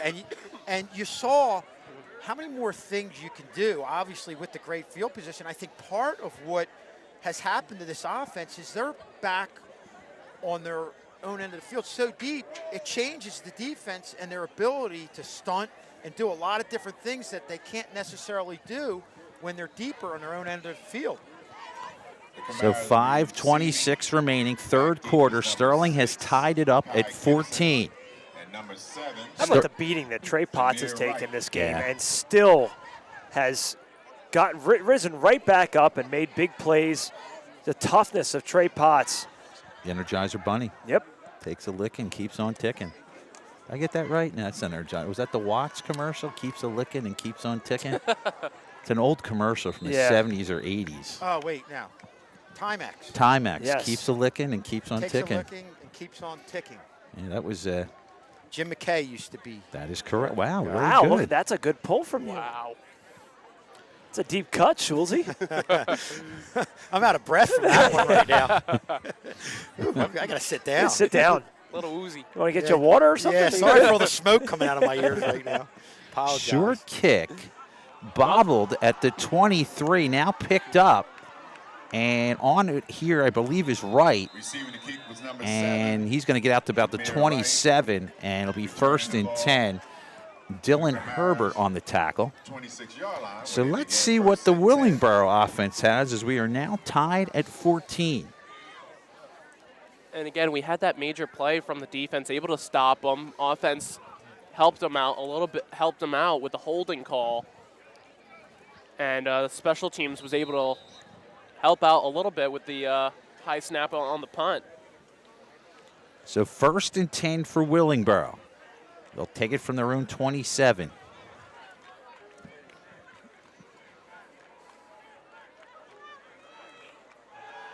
Abney by 1. Gets the edge across the 35. Still pushing. He's going to be close to a first down and may have a first down on a great effort. That's his best run of the night so far, guys. Right there, he just broke 3 tackles.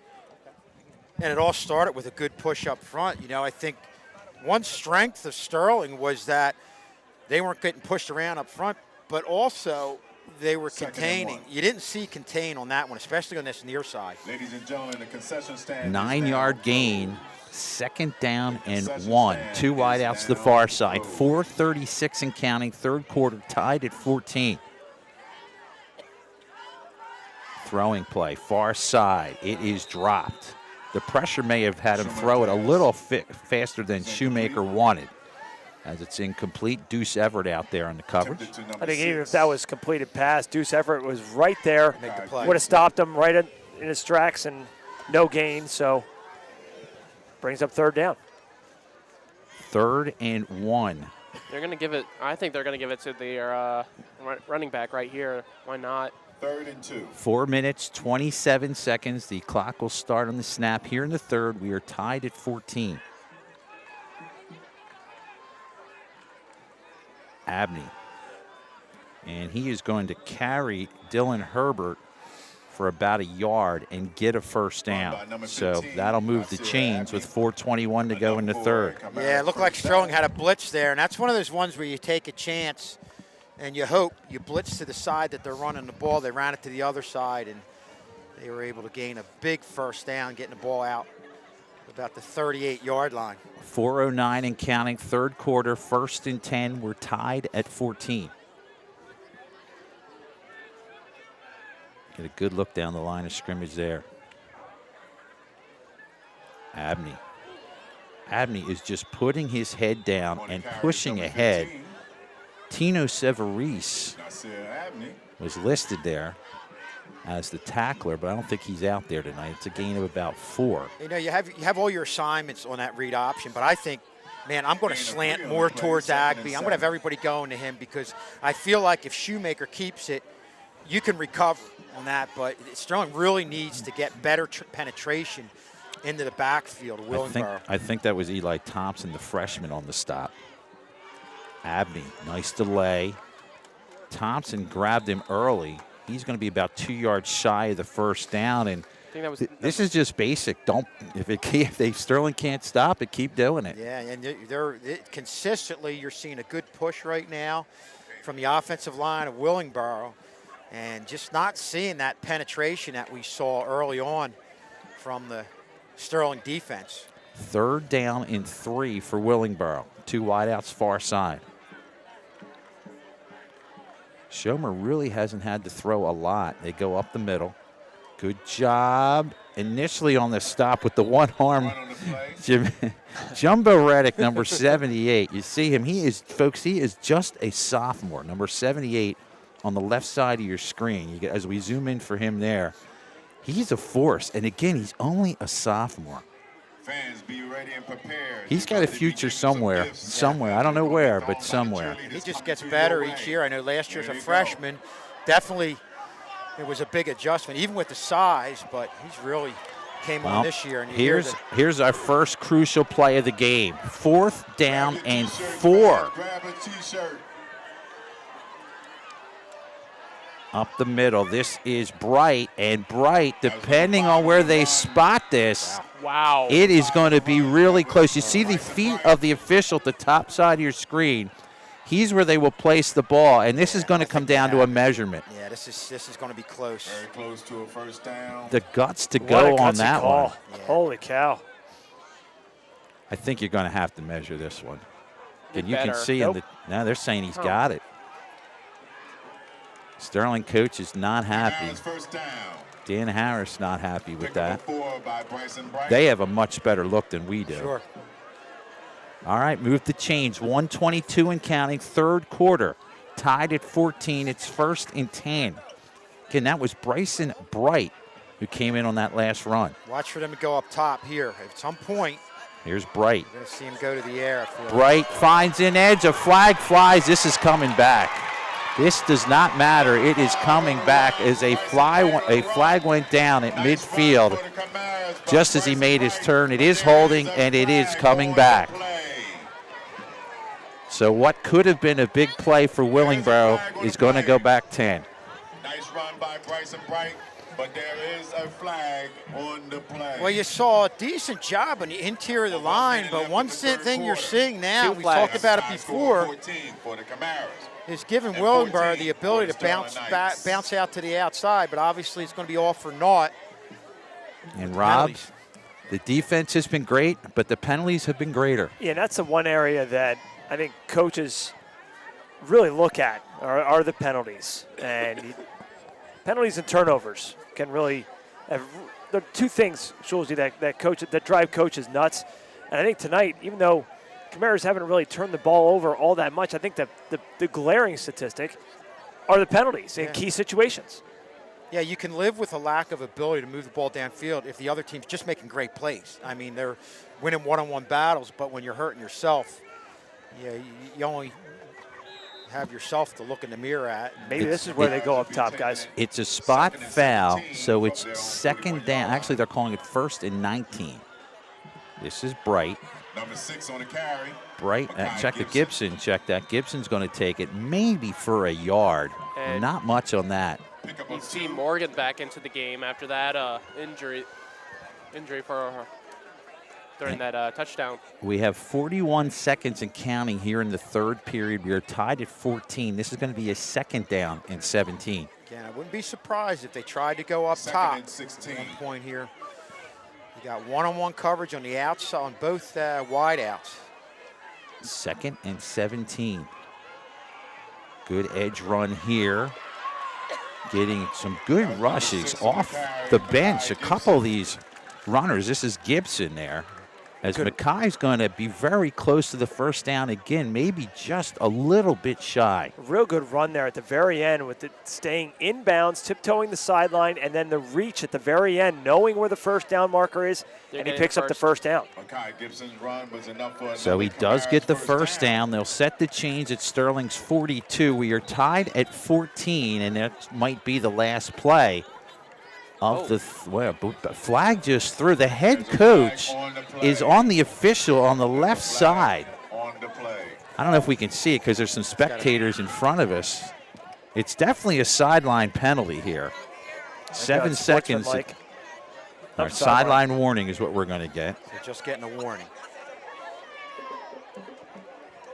And they'll wind the clock, and then that will do it for the third quarter. So 3 quarters in the books here from Willingboro. Real good game thus far. Big power play points on the line. We are tied at 14. Timeout call. Well, Sterling's defense, with the help of penalty, doing the job, and then they had a good drive in their offense. So comes down to, can the offense continue to move the ball? While we get a chance here, I want to remind you that tomorrow we will have a doubleheader for you. We'll be doing a doubleheader of soccer in the morning, as things are getting a little crazy here as we get ready for the fourth quarter. We'll come back with you in a second.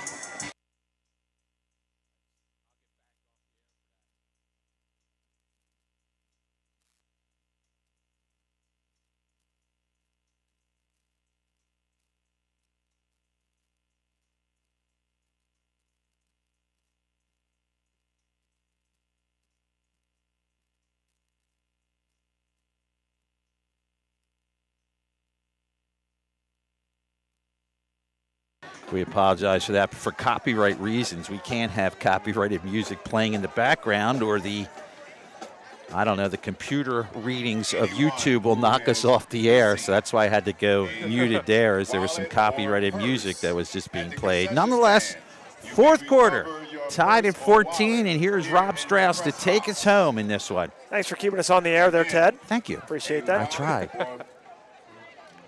14 apiece, and for an exciting finish here from Willingboro, much different from the last time that we were here. A 62-6 final 2 years ago. And here we are all knotted up at 14.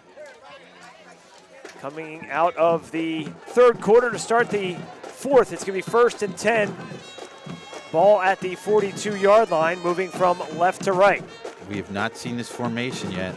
We have seen it in the earlier on in that first quarter. Schumer hands it off, getting to the far side and pushed out of bounds inside the 25 or around the 25. Penalty marker thrown at the 42, so this could be another one, Schulze, where if this is a hold, this is another one coming back on a big, big gain for the Camaras. And it is. Now, you're seeing the holes. Maybe that's why you're seeing the backs get more room, but whatever's happening, the difference between what we're seeing now is, and I'm sure it has a lot to do with the holds, but Strong's not able to get the penetration in the backfield. You can see these backs, once they get going upfield, we talked to the coach before the game, they said you can't give these guys space and allow them to get free, but. And that formation, I think, caught them off guard, as they had a nice lead block in there, and that made it very difficult. Backs the Camaras up into their own territory, 1st and long from their own 48. Schumer, hands off, coming to the near side, and the Sterling defense all over Mayo David, as well as Dylan Herbert in there on the tackle. They have to get to the 40, let's check that, the 32-yard line for a first down. And, Kevin, this comes up to Willingboro is going to have to make a big pass play to move this ball right now. No doubt about it. And Sterling right now there had a good push up front, held up the line, and gave room for the linebackers to operate and get into the outside. 2nd down and 20. Ball to 46 from the shotgun. Schumer, now he's going to pass. And it's at the feet of the intended receiver, looking for his tight end, number 81, DeMar Jackson. Problem, though, was Jameer Richardson came out of nowhere and made him throw the ball before he wanted to. Yeah, and that's what's been impressive tonight, is that Sterling, save for a couple plays, I know they had the slant for the touchdown, have really gotten in on Shoemaker in a hurry. And don't think that, any play that comes up now, he's going to be having nervous feet, shaky feet, and trying to get rid of the ball a little bit quicker than he might normally be able to do when he has time. So Schomer from the shotgun moves Nasir Abney to his right. Schomer looking pass, he's scrambling, going across the middle, slides across the 50 inside Sterling territory out to the 49. well short of the first down, and will be a punt situation for the Camaras with 10:38 and counting remaining in the fourth. And another great job when Shermer goes back to pass, you just close in the pocket. If anything, give him a little room in the middle where you can close in and make the play, and another great job by the Sterling defense to force Willingboro to punt. Yeah, it was Richardson, Toussaint, and Reddick all in there. Sterling, two Back deep for the Sterling Knights. players back deep to receive. You got Potts and Rowe back deep to receive inside their own 15. Good snap, good punt. May have been deflected by Sterling. I believe it was. That may have been deflected. I think Dylan Herbert got a piece of that for sure. He might have gotten his left hand on that and deflected it. Not a good punt. They're going to drop it dead at about the 32-yard line. 9:53 left to go in the fourth in a tie game. Well, a lot of good coaches, especially in the pros, say there are three phases to the game: offensive, defense, and special teams. Sterling is dominating the special teams, and that's what's keeping them in this game tonight. Yeah, they've been outstanding all year. Obviously, we saw the block. Rob, like you said, that was a good snap right there, but just Herbert's been a handful on the outside, whether it's from the line of scrimmage defensively or, again, on special teams. And I'll back it up. Sterling's been great on special teams all year. We talked at length about how good they've been in coverage in both kickoffs and punts. Two receivers far side. Valeriano set up on the near side. Looked like a little movement before the snap, but a nice run on first down to pick up about 8 on the play. Makes it second down and short. That was Mekhi Morgan. And Sterling quick to the line. Yeah, and this no-huddle offense, this is where Sterling can't hurt themselves. Potts again from the shotgun. Tries to go with the hard count. Morgan gets the carry again. He'll pick up the first down. Needed 2. We got about 2 1/4, and they'll move the chains. They're going to continue with the no-huddle offense, which is a great job. Like I said, last week they had some issues in getting set up, but if they're able to not be able to do this and not hurt themselves, I think this is a great idea. Again, they line up Valeriano near side. Potts from the shotgun, Mekhi Morgan to his left. Changing the play now, they're going to switch Morgan to the right side of the field.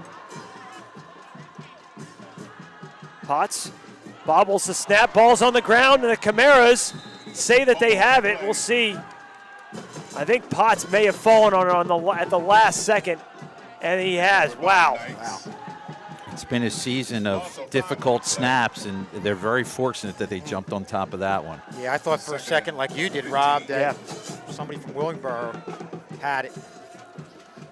That makes it second down and 15, ball at the 37. They have to get inside Camara territory for a first down.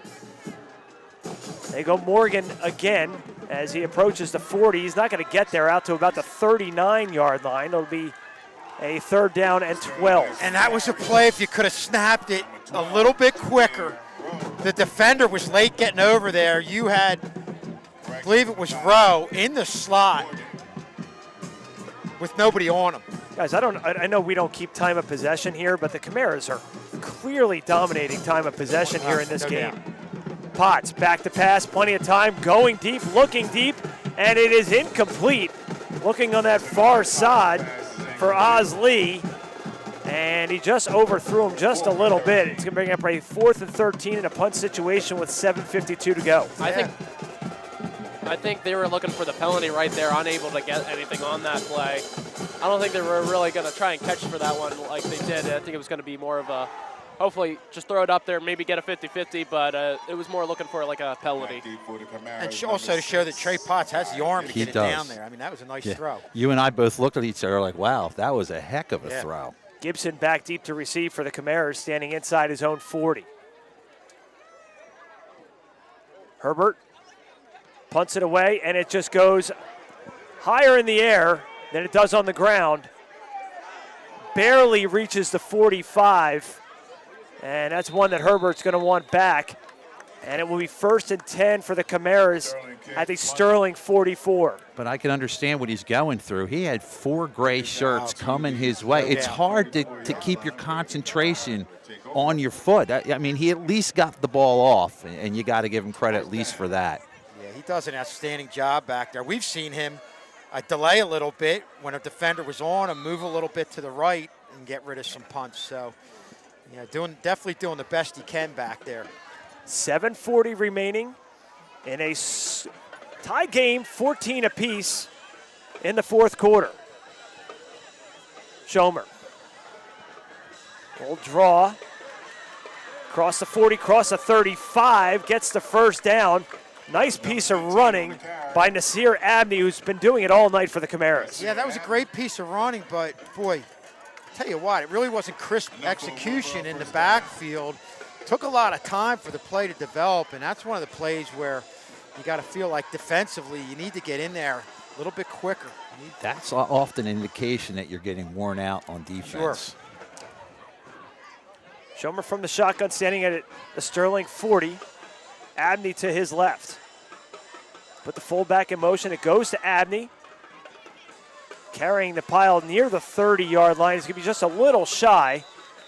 They said the ball came out, but now they're going to say that it was down. And he gets out to about the 31, gain of 3. Well, Rob, you mentioned the fullback. I know, Tad, a little bit ago, you were mentioning how they were able to get lead blockers in front to kick out a linebacker. You saw right there, the motion man readjust right to the spot where they were going to go, and that was a lead runner, or lead blocker that they've been using just to get themselves 3, 4, 5 yards a pop. 6.5 remaining in the 4th, 14 apiece. Camaras on the move late here in the 4th. Schomer hands off again to Abney. And the Sterling defense holding strong. Eli Thompson, the freshman, first one there to arrive for the Silver Knights. Now, that's one of those plays where coaches will always tell you, keep your eyes up on the line where the guards are going. You saw that pull, and they took you right to the play. And it was a good job of the Sterling linebackers reading that and getting themselves to the point where the guards were going to make the play. Just real good fundamental defense from a play reading standpoint. You might be, I would think now you're in 2-down territory with under 6 minutes to go. Yeah. You're at the 30. I think you're going here. No doubt. 3rd and 6, ball at the 30. They have to get to the 24 for a first down. 2 wide receivers lining up to the far side of the field. Schomer from the shotgun. Hands it off to Abney again. Abney with a momentary hole. It's closed up very quickly by Jumbo Reddick. They're going to push it forward. No whistle yet. Looks like a rugby scrum. And it really does. Still going. It's still going. He's inside the 20. Actually, right Morgan at comes the out 20. with the ball. Wow. I don't even know what you do with that, John. And that's right. If you're in there, that's the first thing I'm thinking. You know, you're all bundled up together. Go for the ball, and it looks like that's what Morgan did. But obviously the officials are saying that forward progress was stopped. I don't think I've ever seen 22 players in the same spot in that tight of an area. That's like a peewee football run where you see the beehive going downfield. Red zone possession here for the Camaras. Ball right at the 20-yard line, 1st and 10. And a penalty marker again.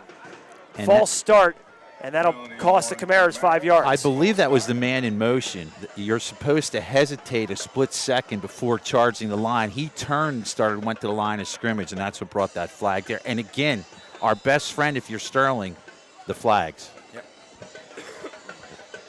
Schomer gets a play in from the sideline, trots it in, and he's going to be faced with a 1st and 15 with 4:45 and counting remaining here in the 4th, all tied at 14.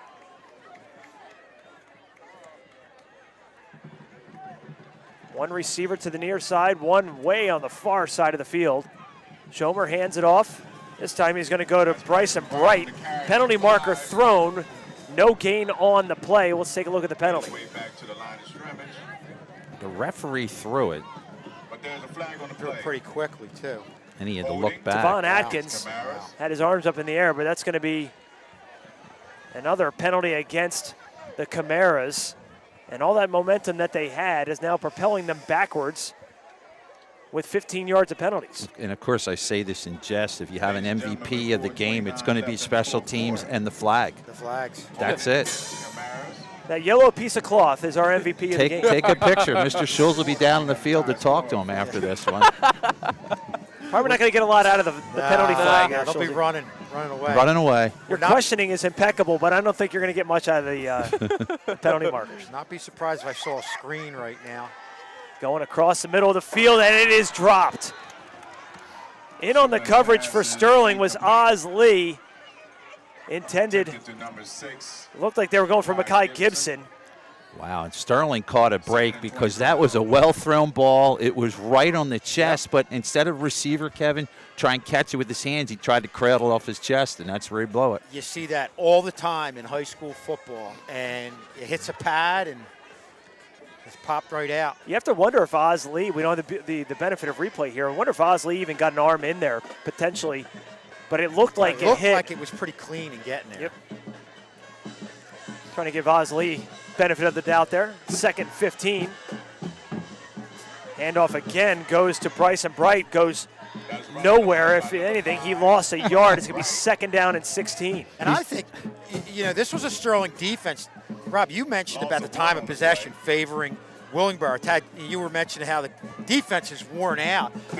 You get these penalties and get these, 2nd or 3rd, now 3rd and long, that picks up the defense. You saw a real spirited play right there and saw the upfield penetration to the outside on that play and the last couple plays that you really haven't seen a whole lot in the 3rd and 4th quarters of this game from the Sterling defense. 3:30 remaining, 3rd and 26 for the Camaras. They have to get to the Sterling 11 for a first down. Schomer being pressured, looking, and it is incomplete. Now they're going to say it's a catch. Catch by Kamad Rice at the 27-yard line, but it's going to be 4th and long. Now, the catch there gives Willingboro a shot to possibly convert this. It is 4th and about 19, but at least they have a shot. And, hey, what the heck? Go to the end zone here if you're Willingboro. Yeah. Hey, give credit to the offensive line that play from Willingboro. Sterling put a lot of pressure on Schomer the entire day, but they definitely gave him time to throw, and he put one right on the money there. 4th and 16, they go trips to the far side. Wide receiver screen right here. Schomer being pressured. Sets it up, almost the exact same play that they scored on the touchdown with. Different result this time. Sterling defense holds up. Jameer Rowe, the first one there, and Sterling will take over on downs. That's an outstanding play by Jameer Rowe because that ball was thrown to a back on the outside that had a lot of speed, a lot of explosiveness, and if it not had been for Jameer Rowe, he could have taken that up the field for either a first down or possibly a touchdown. Great play by Rowe. 2:38 remaining, Tad, and that looked almost exactly the same play that Willingboro scored the touchdown on. That was very close to it. 1st and 10 for Sterling, a chance for a game-winning drive with 2:38 remaining. Potts to Morgan. Morgan able to gain maybe 1 at best.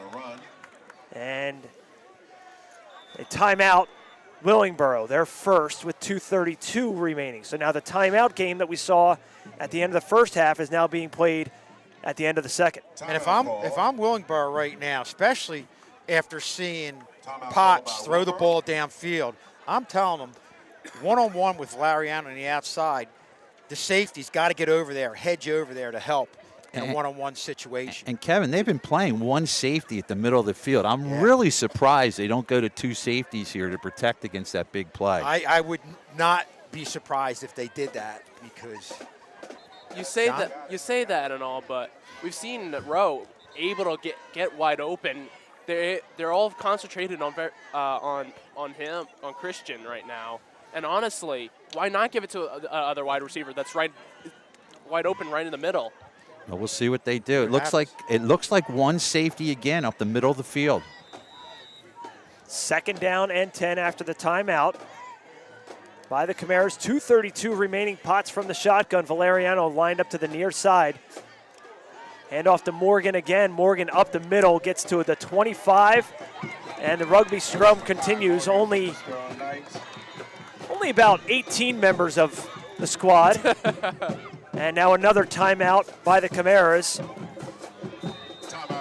2:15. I'm okay with going for a pass play here if you're Sterling. If you're going, I think, Valeriano's way. It doesn't even have to be long. But the problem you take is you get a fumble, you get a tip, you get an interception. So you pick your poison here. Do you want to run it and risk having to punt it? Or do you at least want to try to move the chains and see if you can get it down the field? I think you want to try to go up top, especially with the struggles you've had with the snaps on the punt. And Willingboro, obviously, in a punting situation, is going to bring the house. And why not, as we've been saying this all game long, why not do a Potts rollout? Yeah. It's been a good play, and if he rolls to the right side, we'll see. He's got the long side of the field available. Gonna set it up near the left hash, near side hash. Well, I'm a go-to-your-game player, and to me right now that's Valeriano. Now he's got double coverage on the near side. Now it's not going to be him. Well, as John said, you could have Rowe on a slant. Check that. They just shifted off. They've got one-on-one now. And now a timeout, Sterling. All right. So Willingboro with one timeout remaining, Sterling with two timeouts remaining.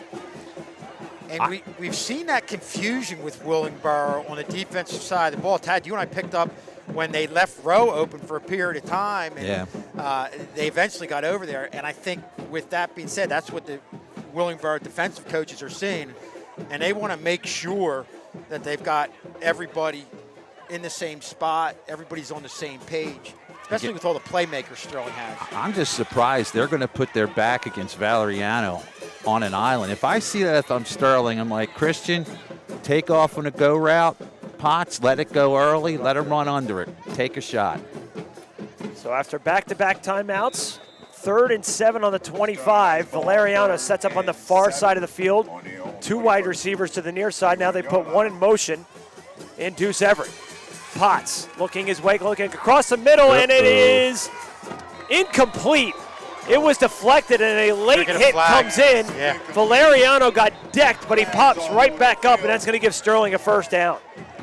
Talk about a toss. Great job of Valeriano staying down. And then jumping up. And then jumping up. I mean, if you talk after the game, Jameer Rowe will tell you he probably should have caught that ball first of all. Yeah. That could have been disastrous. And heads up by Valeriano to be in there. As we go to the officials here who are talking this over, it looks like it's going to be 15 yards. That's just Sterling very, very fortunate. And again, another penalty against Willingboro. And you can't even argue about that one. No. That's a blatant, after the play hit. Didn't need it there either. Not at all. Not at all. It was that's a total lack of discipline. And what's going to do, it's going to put Sterling up near midfield. Sure. And now this gives them a prayer. As they walk this off now, they're on the left side of your screen. And another throw that showed the arm strength of Trey Potts. He zipped it. He zipped it across the middle. So, not that he's really thrown the ball a whole lot, but he has the ability, and that's got to keep the defense back on their heels. 1st and 10 for Sterling. Potts again from the shotgun, going to pass. Now he's going to scramble across the middle of the field. Darts out across the 45, out to about the 46. Gain of 6 from Potts. And that's a great call right there with the defense loosening up a little bit. You have the safeties not even thinking of run stopping. They're worried about help on the outside. They go with Potts up the middle. Mekhi Morgan sets up to Potts' right. They give it to Morgan. Morgan right up the middle, and he's close to a first down. He's going to be about a yard and a half shy, but the clock continues to run as we approach the 90-second mark. Yeah, this is a case of the threat of the pass loosening things up front. Hey, why not take advantage of it? 3rd and 2. 3rd and a short 2. Potts pumps once, got plenty of room in front of him. He's going to pick up the first down as he crosses midfield out to the 47-yard line. The clock will stop momentarily with 1 1/4 minutes remaining. That was a heads-up play by Potts. He took it. He saw the pass wasn't there, just took off straight up the field, gets the first down. And credit to Potts for not forcing it into a spot that he didn't have it. And it will be a Sterling timeout, their second, 1:15 remaining, and the ball on the Camara 47. And this is a good timeout because you can basically not just go over one play, but a sequence of plays that you're going to do in this situation with 1:15 remaining, and how you're going to attack the field from the field position that you have right now. It's huge for both teams because in the group standings coming in, Point Pleasant Borough was sitting in the first position. Willingboro was in the second position. Right now, Sterling is sitting in the 11th position. They're saying it's going to be the top 16 teams to go in, and if Sterling can somehow pull this one away, puts them in a much better position. You're getting more power points off of one win than any potential win this season. If you can pull it off, Rob. Still 47 yards away from that. Maybe less if you kick the field goal, but 1st and 10. Potts scrambling, being the man in front of him, and he goes out of bounds wisely to stop the clock. Smart decision by Trey Potts to not try and gain the extra yards and save the timeout. It's a veteran move by Potts. Real quick, too, and he didn't hesitate. I like the fact, Kevin, you're at the point now, if it's not there, don't throw it. Right. You can always go to overtime. And you feel so good with a kid like Potts in that situation.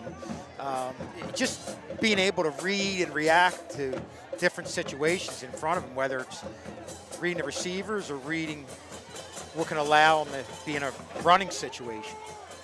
Morgan sets up in the slot, empty backfield for Potts.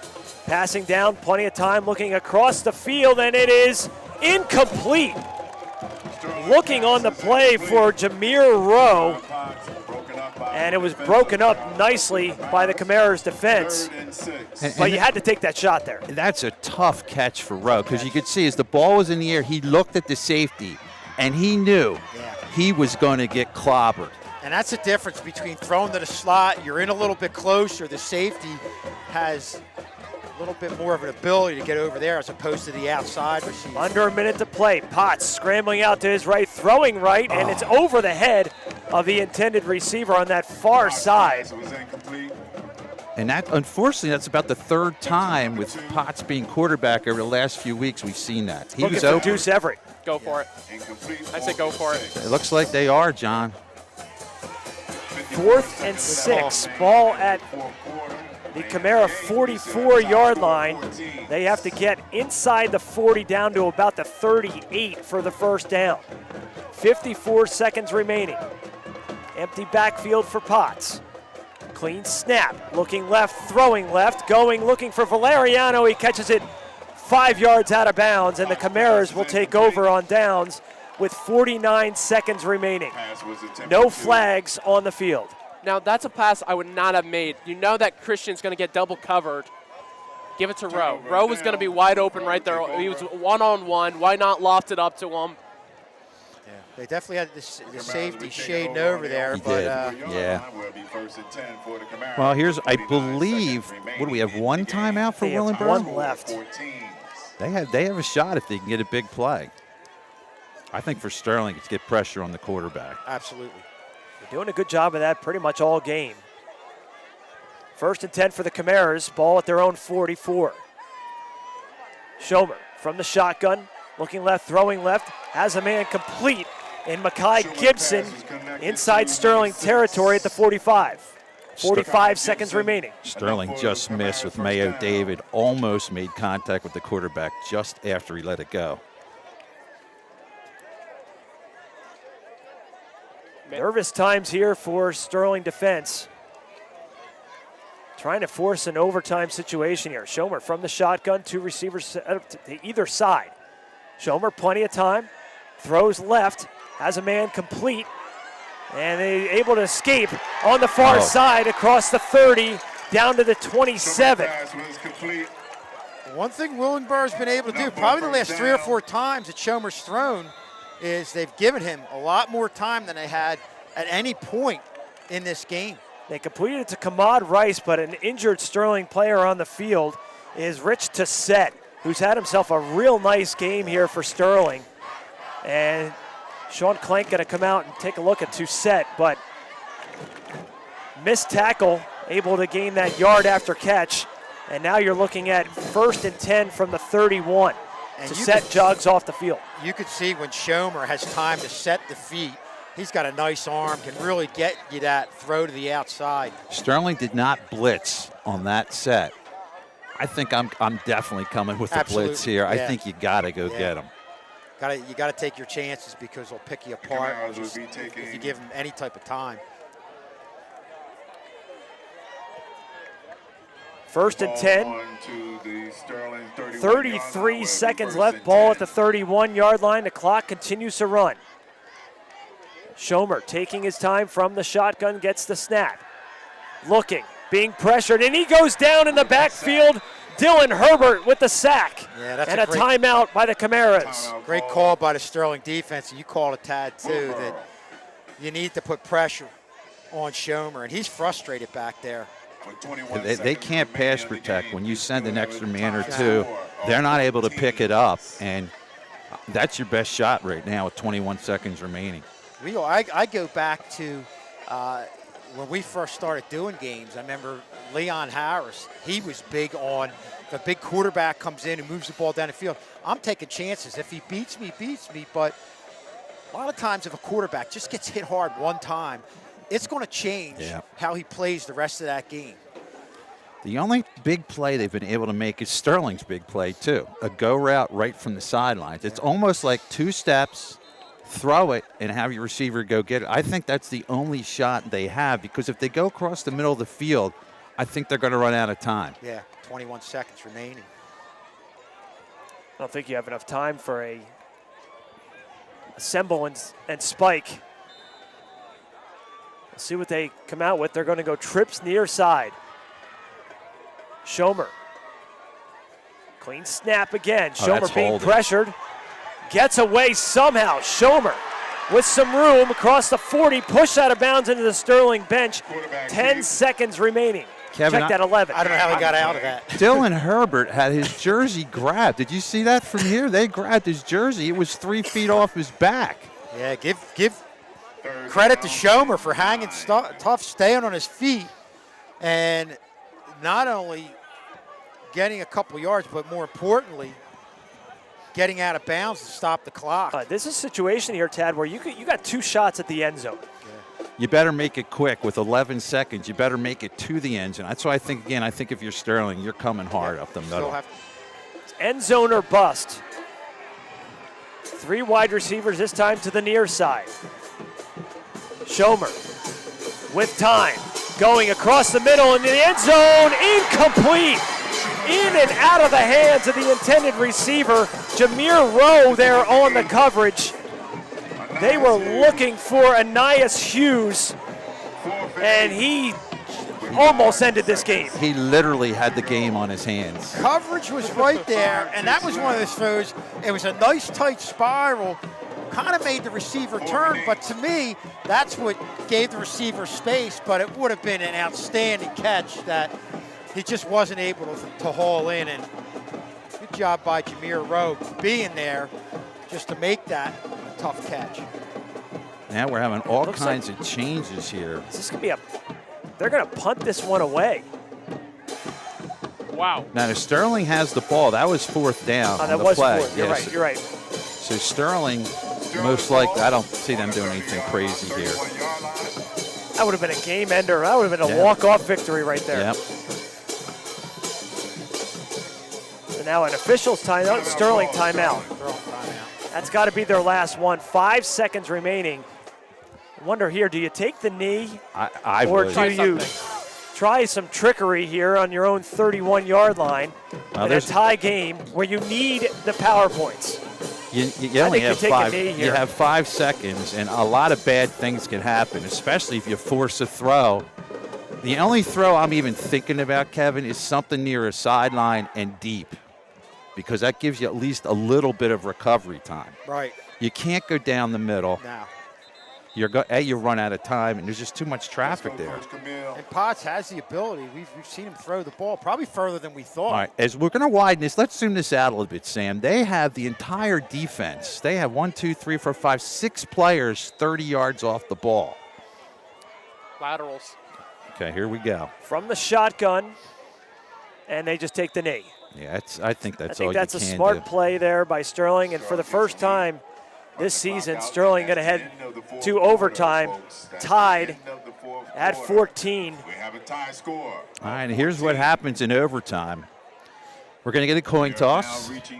One team's going to either decide the ball or what side of the field. The ball gets put with the 25-yard line. 25-yard line, I think. 1st and 10, you can get a first down, score, whatever. The other team gets an opportunity. So it's definitely different than what the pros do. So the strategy here is to possibly, most teams will want to have the other team have the ball first. Because in college, if you kick a field goal, you can either match the field goal or win the game with a touchdown. So you know what you got to do coming in. So now the coaches will meet. We'll meet them at the middle of the field. Everyone is meeting at the middle of the field here. The thing I feel like Sterling's playing definitely with a little more confidence on the offensive side of the ball. You know, hasn't moved down the field. Obviously, he had the one touchdown, but I think Trey Potts is starting to get into a little bit more of a comfort zone back there. Bryson Bright and Trey Potts joining the coaches out there. And we keep pushing for that throw to Valeriano, which I'm sure, they've tried to get the ball to him. But that's definitely a weapon that they could use here in this situation in overtime. So again, Sterling will get the call, the toss, and then we're going to see what's going to happen. So we'll try and see what we get here. So Sterling has announced what their call is going to be. There's the coin flip. We want the It ball. We're going to appears that score. Willingboro has won it. It appears Willingboro has won it. That's my guess. It looks like they talked to Willingboro there. Pass it back. Now they're figuring out what side do we want to be at. Sterling is pointing that side. They want to go to our right. The official will give us the official signal as to what is going on here in a second. So here comes your official.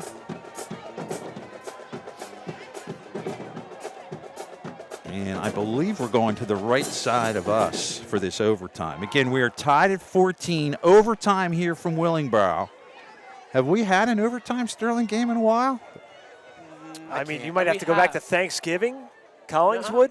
No, I think I remember there was an overtime game when I was in Sterling. Oh, yeah, you're okay. Right. Well, Rob What do you got? said it. I'm going to have a delay, but it was, yeah, Rob said it, the Collingswood game. Are you At sure? Collins- Matt Mignano. At Collingswood. Yeah, Are you that sure? was, I think, swear. the last one.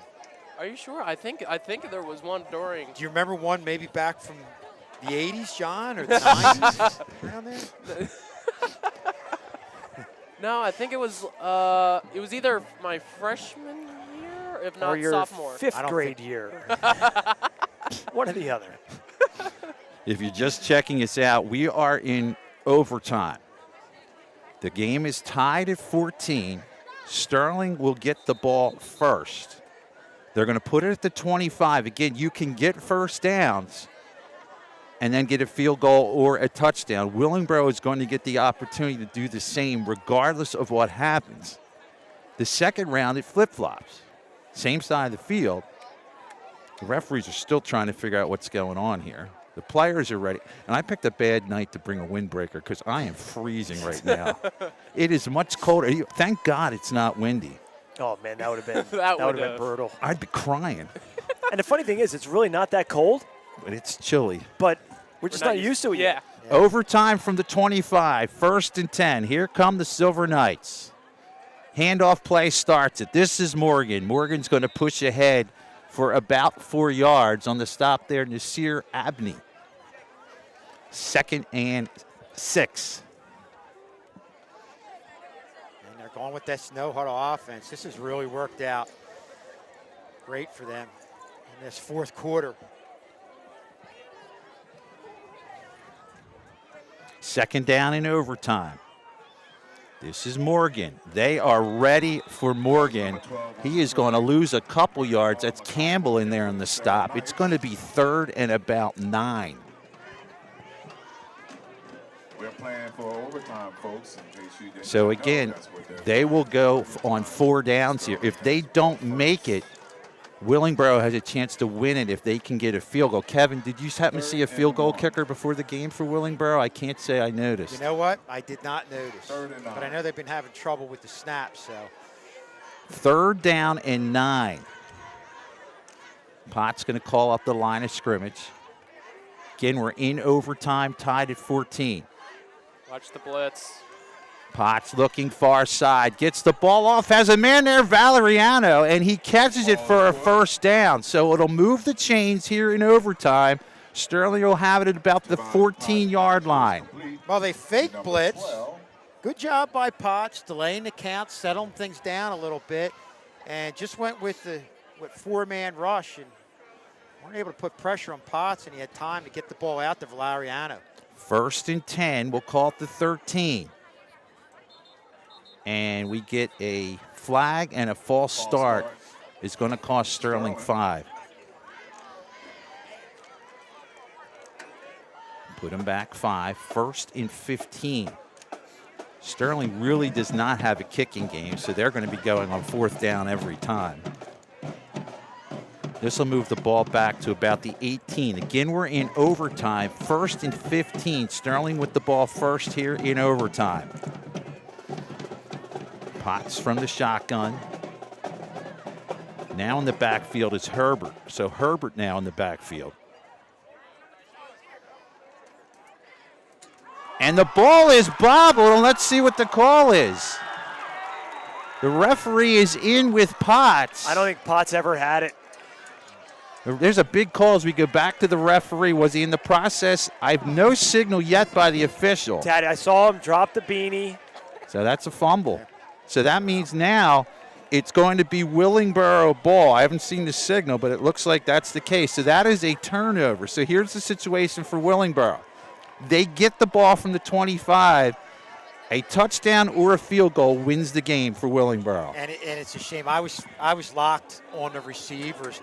What they were doing was they had the 2 wideouts. You had Everett and Valeriano come down and block their respective defenders, and you were going to have Rowe go to the outside, and he had room.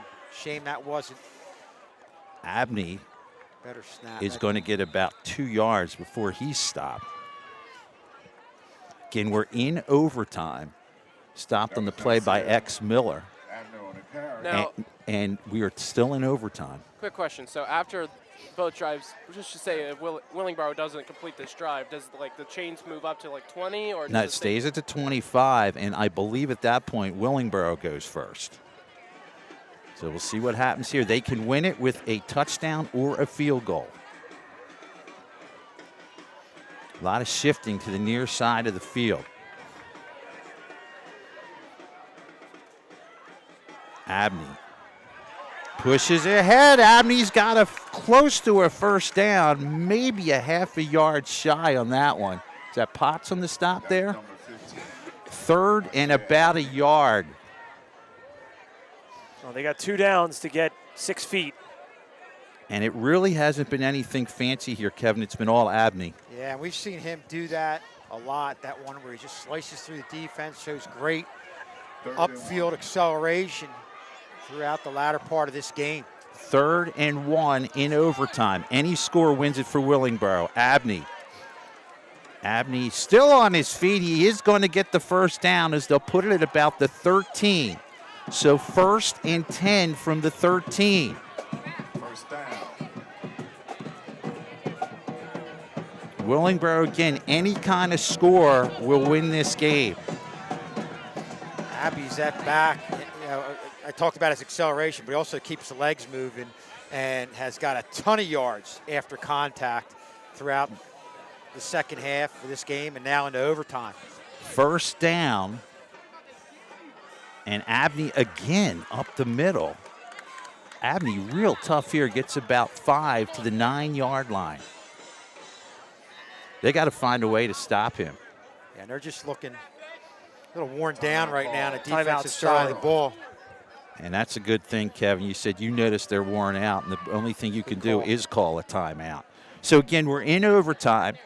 It's going to be second down in about 6. Sterling got the ball first, turned it over. So any score by Willingboro wins this game. Yeah, real good timeout. I mean, you're on the defensive side of the ball, and you're getting worn out. That's where you just can't get your legs underneath you. You find yourself leaning. And if you're leaning into a kid like Agby, that's where he's going to take you for a few extra yards. And I think that's what's really been happening in the latter part of this game for Sterling on the defensive side of the ball. So they'll bring it to the near hash mark. Second down and 6. First down marker's about the 4-yard line. Surprised that they haven't decided to throw it. So far, they don't have to. They're moving it down to. with the running game. Wildcat. In the shotgun is Gibson. Gibson's going to hand it. The ball is fumbled, and Sterling might have it. I don't know why in the world there's a flag on the play. I don't know why in the world, if your handoff's running and working, why you'd switch up. Let's follow the official with the white hat here, top side of your screen. He's going to the left. We'll turn him to the left. It's against. Wow. They're going to decline it. So Sterling dodges a bullet, as we'll look at the referee over here. Sorry about that. There he is. So Sterling dodges a bullet. And, Kevin, they go to the Wildcat out of left field, I guess, to catch Sterling off guard. They were having success with Agby just going up the middle, controlling the line of scrimmage. I don't know. I don't get that one. Show Sterling now. So now the coach for Willingboro is on the field talking with the official, trying to figure out what's going on. Well, it He's looks in the like middle of the field. Literally in the middle. There he is there. That's their coach, Coach Everett. Now I think he says we're going the other side. He goes, he wants the other side of the field. Yeah. So we're going to probably go all the way down the other side. And if I have my rules correct, I think Willingboro gets the ball here. They get it first, and Sterling would get another. Second, yeah. Can't Willingboro's coach make it easier on us? It was good right here on the right nice side. and close. Now again, this is still a situation where if Willingboro would get the ball first here, Sterling does get a chance to match them or beat them. Now what's happening? Now we're going backwards. The referee says, "Come on back here, guys." Where you going? Either that or it's going to be a 50-yard away huddle. All right, so the ball is going to be placed at the 25, and yes, Willingboro will have the ball first. So again, if they score, Sterling gets a chance to match it. Second round of overtime. I don't know why nobody you made plans after this. you don't have dinner reservations or anything? Not Ted? yet. Nah. Here's Abney. Abney brought down from behind as Jumbo Reddick just ate him up yum. Well, with the timeout and all the confusion, it really, I think, helped Sterling out, giving them a little bit of time to maybe get a little bit of second wind and get their legs underneath. And how about the that defensive side of the ball? Sorry, Kevin. How about that timeout defensively by Sterling? Great call. Great call. Gives them the opportunity to come out with a different look. Maybe they didn't come out with that look. Second down and 8.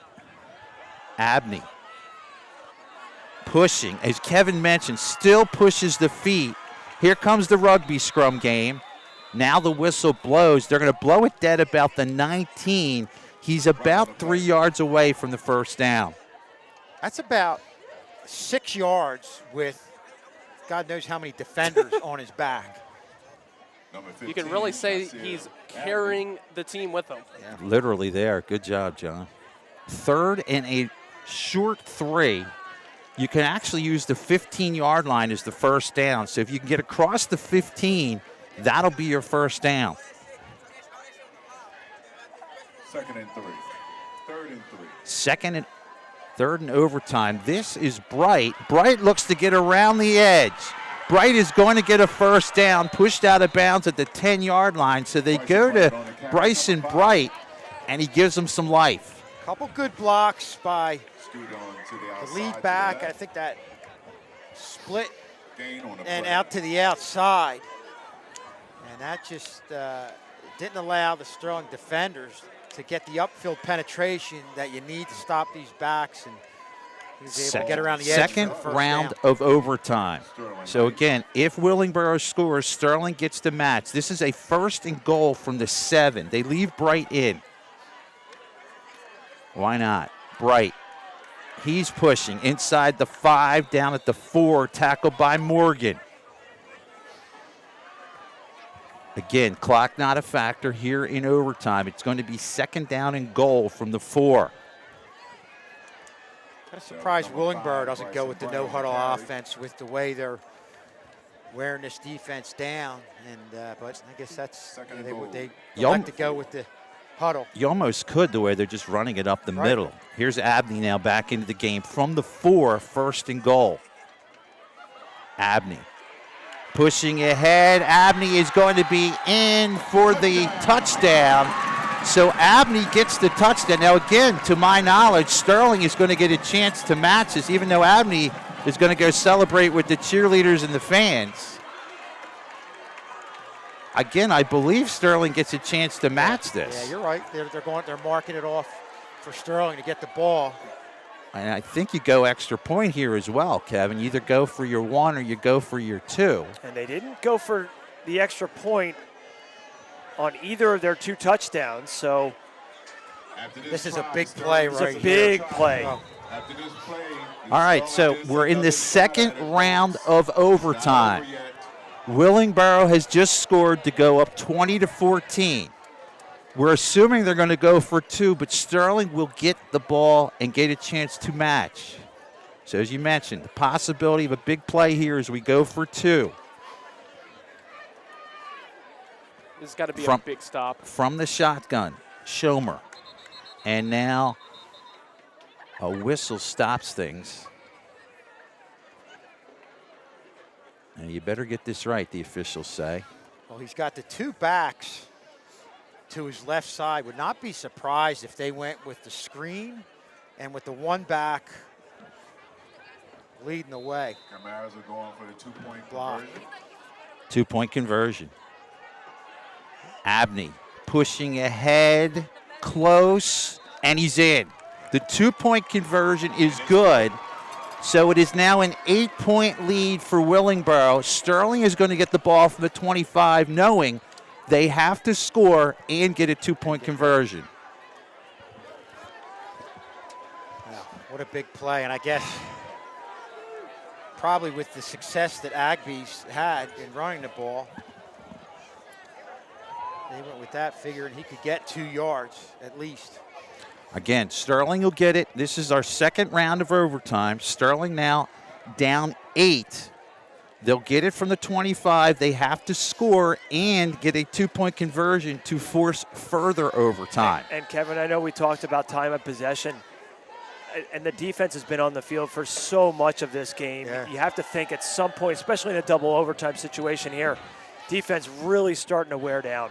And Here we go. 1st and 10 from the 25. This might be an option play. It is an option play, and there goes Morgan down the sideline.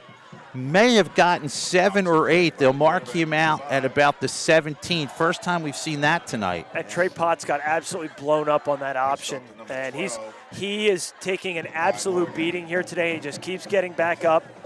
What a game by Trey Potts. Another play where he's allowing the play to develop, taking on contact as he's getting rid of the ball. That's a heady play by the senior Trey Potts. 2nd down and 2.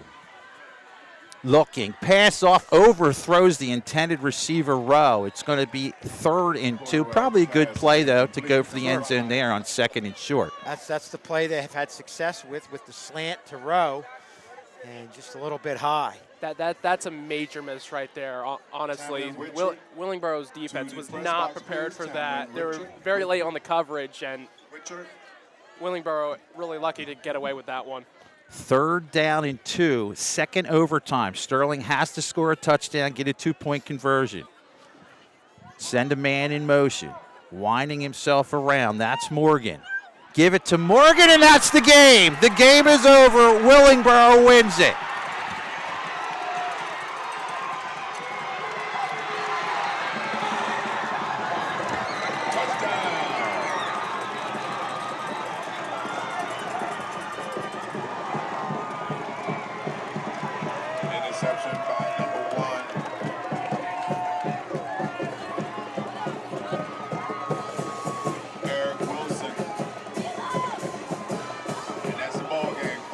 Well, there's heartbreakers, guys, and then there's what happened tonight.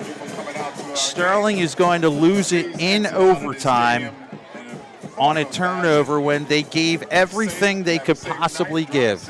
Yeah, these kids played hard. I mean, this was just an unbelievable game and a tough way to lose. You had the screen to the outside, a little bit behind row, had the lead blockers as the receivers on the outside, but Willingboro getting a tip pass and going all the way and ending just an unbelievable game and a real tough one again for Sterling to lose. Just a gritty effort by this Sterling team, battling the whole way, obviously with Maya Thompson out of this game and Trey Potts coming in doing his best. The defense was just was what I think kept them in the game most of the way and led them to overtime. Trey Potts leading the way in the handshakes there. What a gritty performance by Trey Potts today. And like you said, Kevin, Sterling gave this a very good Willingboro team, all they could handle here tonight. Allen homecoming on their home turf, and unfortunately just couldn't pull it out in the end. Yeah, Sterling came out here, tough game really. It was a close game, none of the last. Potts gave it his all, and honestly, he put his body up on the line. You saw him take a couple of good hits. You saw the Rita option most of the time. Defense really proved a big factor out here for today for Sterling. You know, the defensive line really came out great, able to pressure the quarterback a lot, and even special teams did a great job blocking a punt, able to get Sterling's offense some great opportunities. Unlucky, Sterling's offense wasn't able to get anything going. Hey, good news, Ted. We're going to be doing a broadcast in 12 hours. Yeah, we're going to remind you, if you're a fan of Channel 19 in sports, we will have soccer live. Coaches Tournament Soccer, some of the top teams in South Jersey. The Sterling boys soccer team will be at it at 9:30. They'll be playing Hamilton. Follow that live at 11:30. The girls team will be hosting Williamstown.